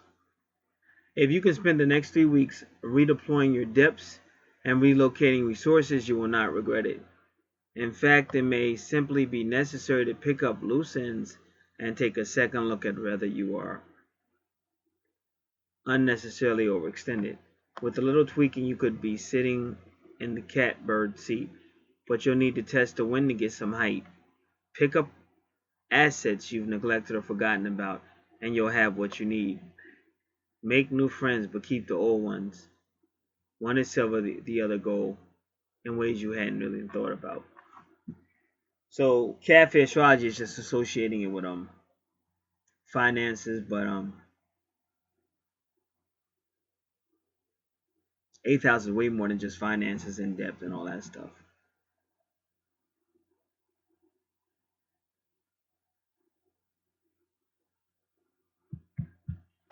So for whatever reason, he's got karma here from the 8th house. And remember, the 8th house rules Mercury and Scorpio. And y'all both have Mercury and Scorpio issues. So when I see that Mercury there, I think there just may be issues. Past life issues with the Mercury and Scorpio. And if you really are honest with your charts, 1, 2, 3, 4, 5, 6, 7, your Mercury's in the 7th house. So it's definitely relationship issues, and we've already explained why. And then 1, 2, 3, 4, 5, 6. He's got the Mercury in the 6th house with the Virgo, which is healing. That's the healing house, so it's still making that implication. And it already said that the relationship problems. And plus, he's got Juno. He's got Juno in his 6th house with if I'm saying Mercury, I mean in Scorpio right now. Scorpio. So it's still a relationship situation. So that Mercury's kind of implying, y'all got communication issues, or he's tried to talk to you, it doesn't work. So he's got that retrograde. Because it's a lot going on here, but you got a lot of. But see, that's when you're dealing with past lives. That's how it is, karma and all that. You got a lot of 8th house Scorpio issues.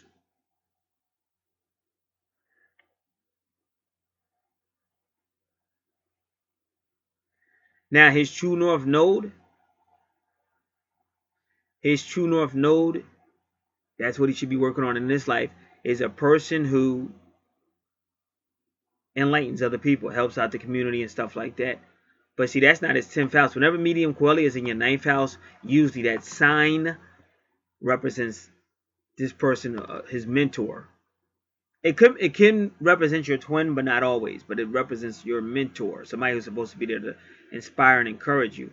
And his medium quality is Aquarius, and your medium quality is Aquarius. So I'm maybe talking about you. But now he's got Vesta and Aquarius, so we want to look at that. Remember that Vesta is the high priestess.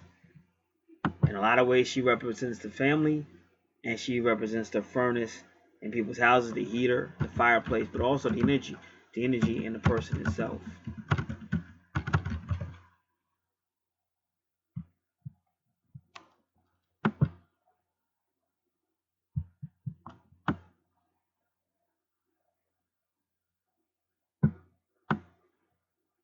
Vesta and Aquarius, devoted to the service of humanity, they are stimulated by their ideas and the freedom to be individuals.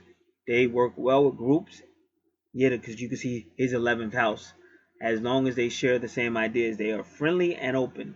Their emotional aloofness and intellectuals may be used to avoid intimacy. They are willing to confine their natural freedoms to carry out their duties. They often must deny their own desires to complete their responsibilities. This is a very transformative combination. That's why I say, I'm being honest with you, you females. Sometimes you need to be happy if you got a nice guy. He's not gonna be perfect. Maybe he doesn't do everything, but you actually should be thankful that you have nice guys and stuff. Because I see it in life, and I see it in charts, and it's like y'all come to destroy, kid. Like for real, And then poor dude, all he was looking for was somebody to love and shit. For the most part, y'all fucking take that nigga through shit. I know what y'all did to me, so I'm a tough SOB, but I tapped out after all that shit. I like fuck this. I'm single.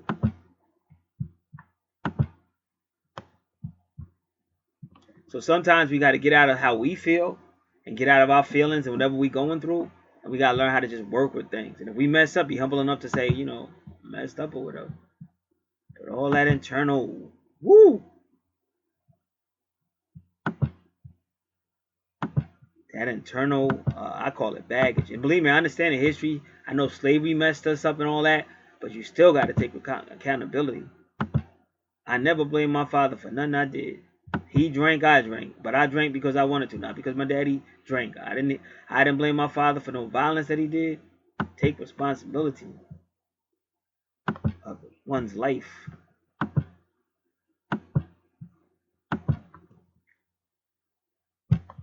Because what I see with this guy, he's like ready to go.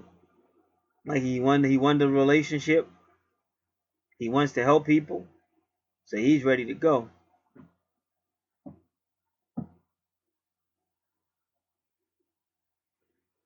Okay, now you see his chart starts to 10th house Pisces, so he would have some type of spiritual career. 11th house Aquarius, but he will be a leader, but he's going to be helping people because his 11th house mixes with his 9th house, and he got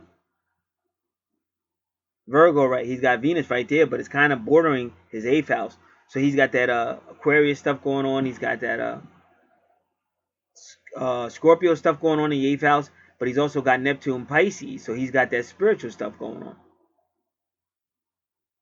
Then in his 12th house, same as yours, cause y'all, well, I mean, he's got Taurus in his 12th house, but you kind of got Taurus in your 12th house. Your Taurus is in the 1st house, but because of that borderline, with everyone on the borderline, that moon is on the borderline of the 12th and 11th house. So y'all are both leaders to help the people, but it's just that there needs to be a refocus. Like, he's more ready, and like I said, I don't know.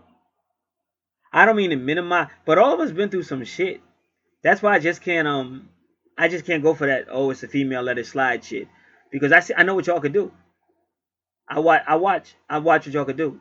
It's phenomenal what y'all could do, but it's always like based on something that has to benefit you and shit. You're like a cat.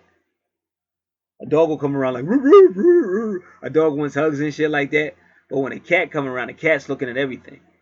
And sometimes a cat might let you hug it, may not.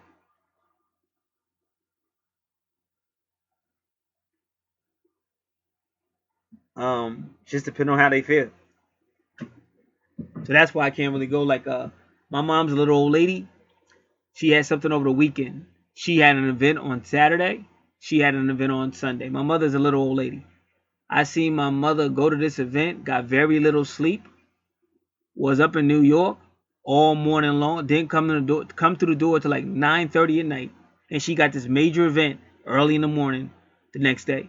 She doesn't go to bed. She watches television till early in the morning, goes to sleep, wakes up, goes to this event, and then my family came from down south because of this event. So then she's spending time with the family and stuff like that. And so then of course everybody comes here, and then everybody's here till they left. And then my mother then finally go lay down until like after that. So all that time, that little old lady had no sleep. But she did everything she wanted to. And I've seen her do that on numerous occasions, even in the early days.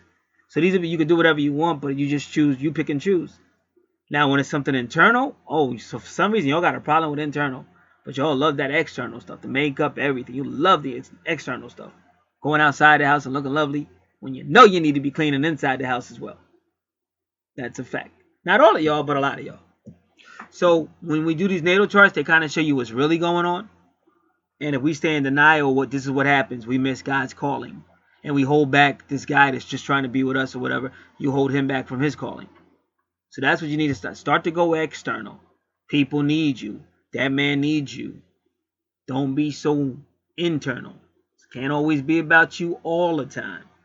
Make it a goal if somebody's taking you out, not to complain, to smile, to say thank you, to say things like, oh, that's nice. Oh, this tastes nice. You don't have to say you had a good time if you feel like you didn't. But this was very nice. Just be nice. That's it.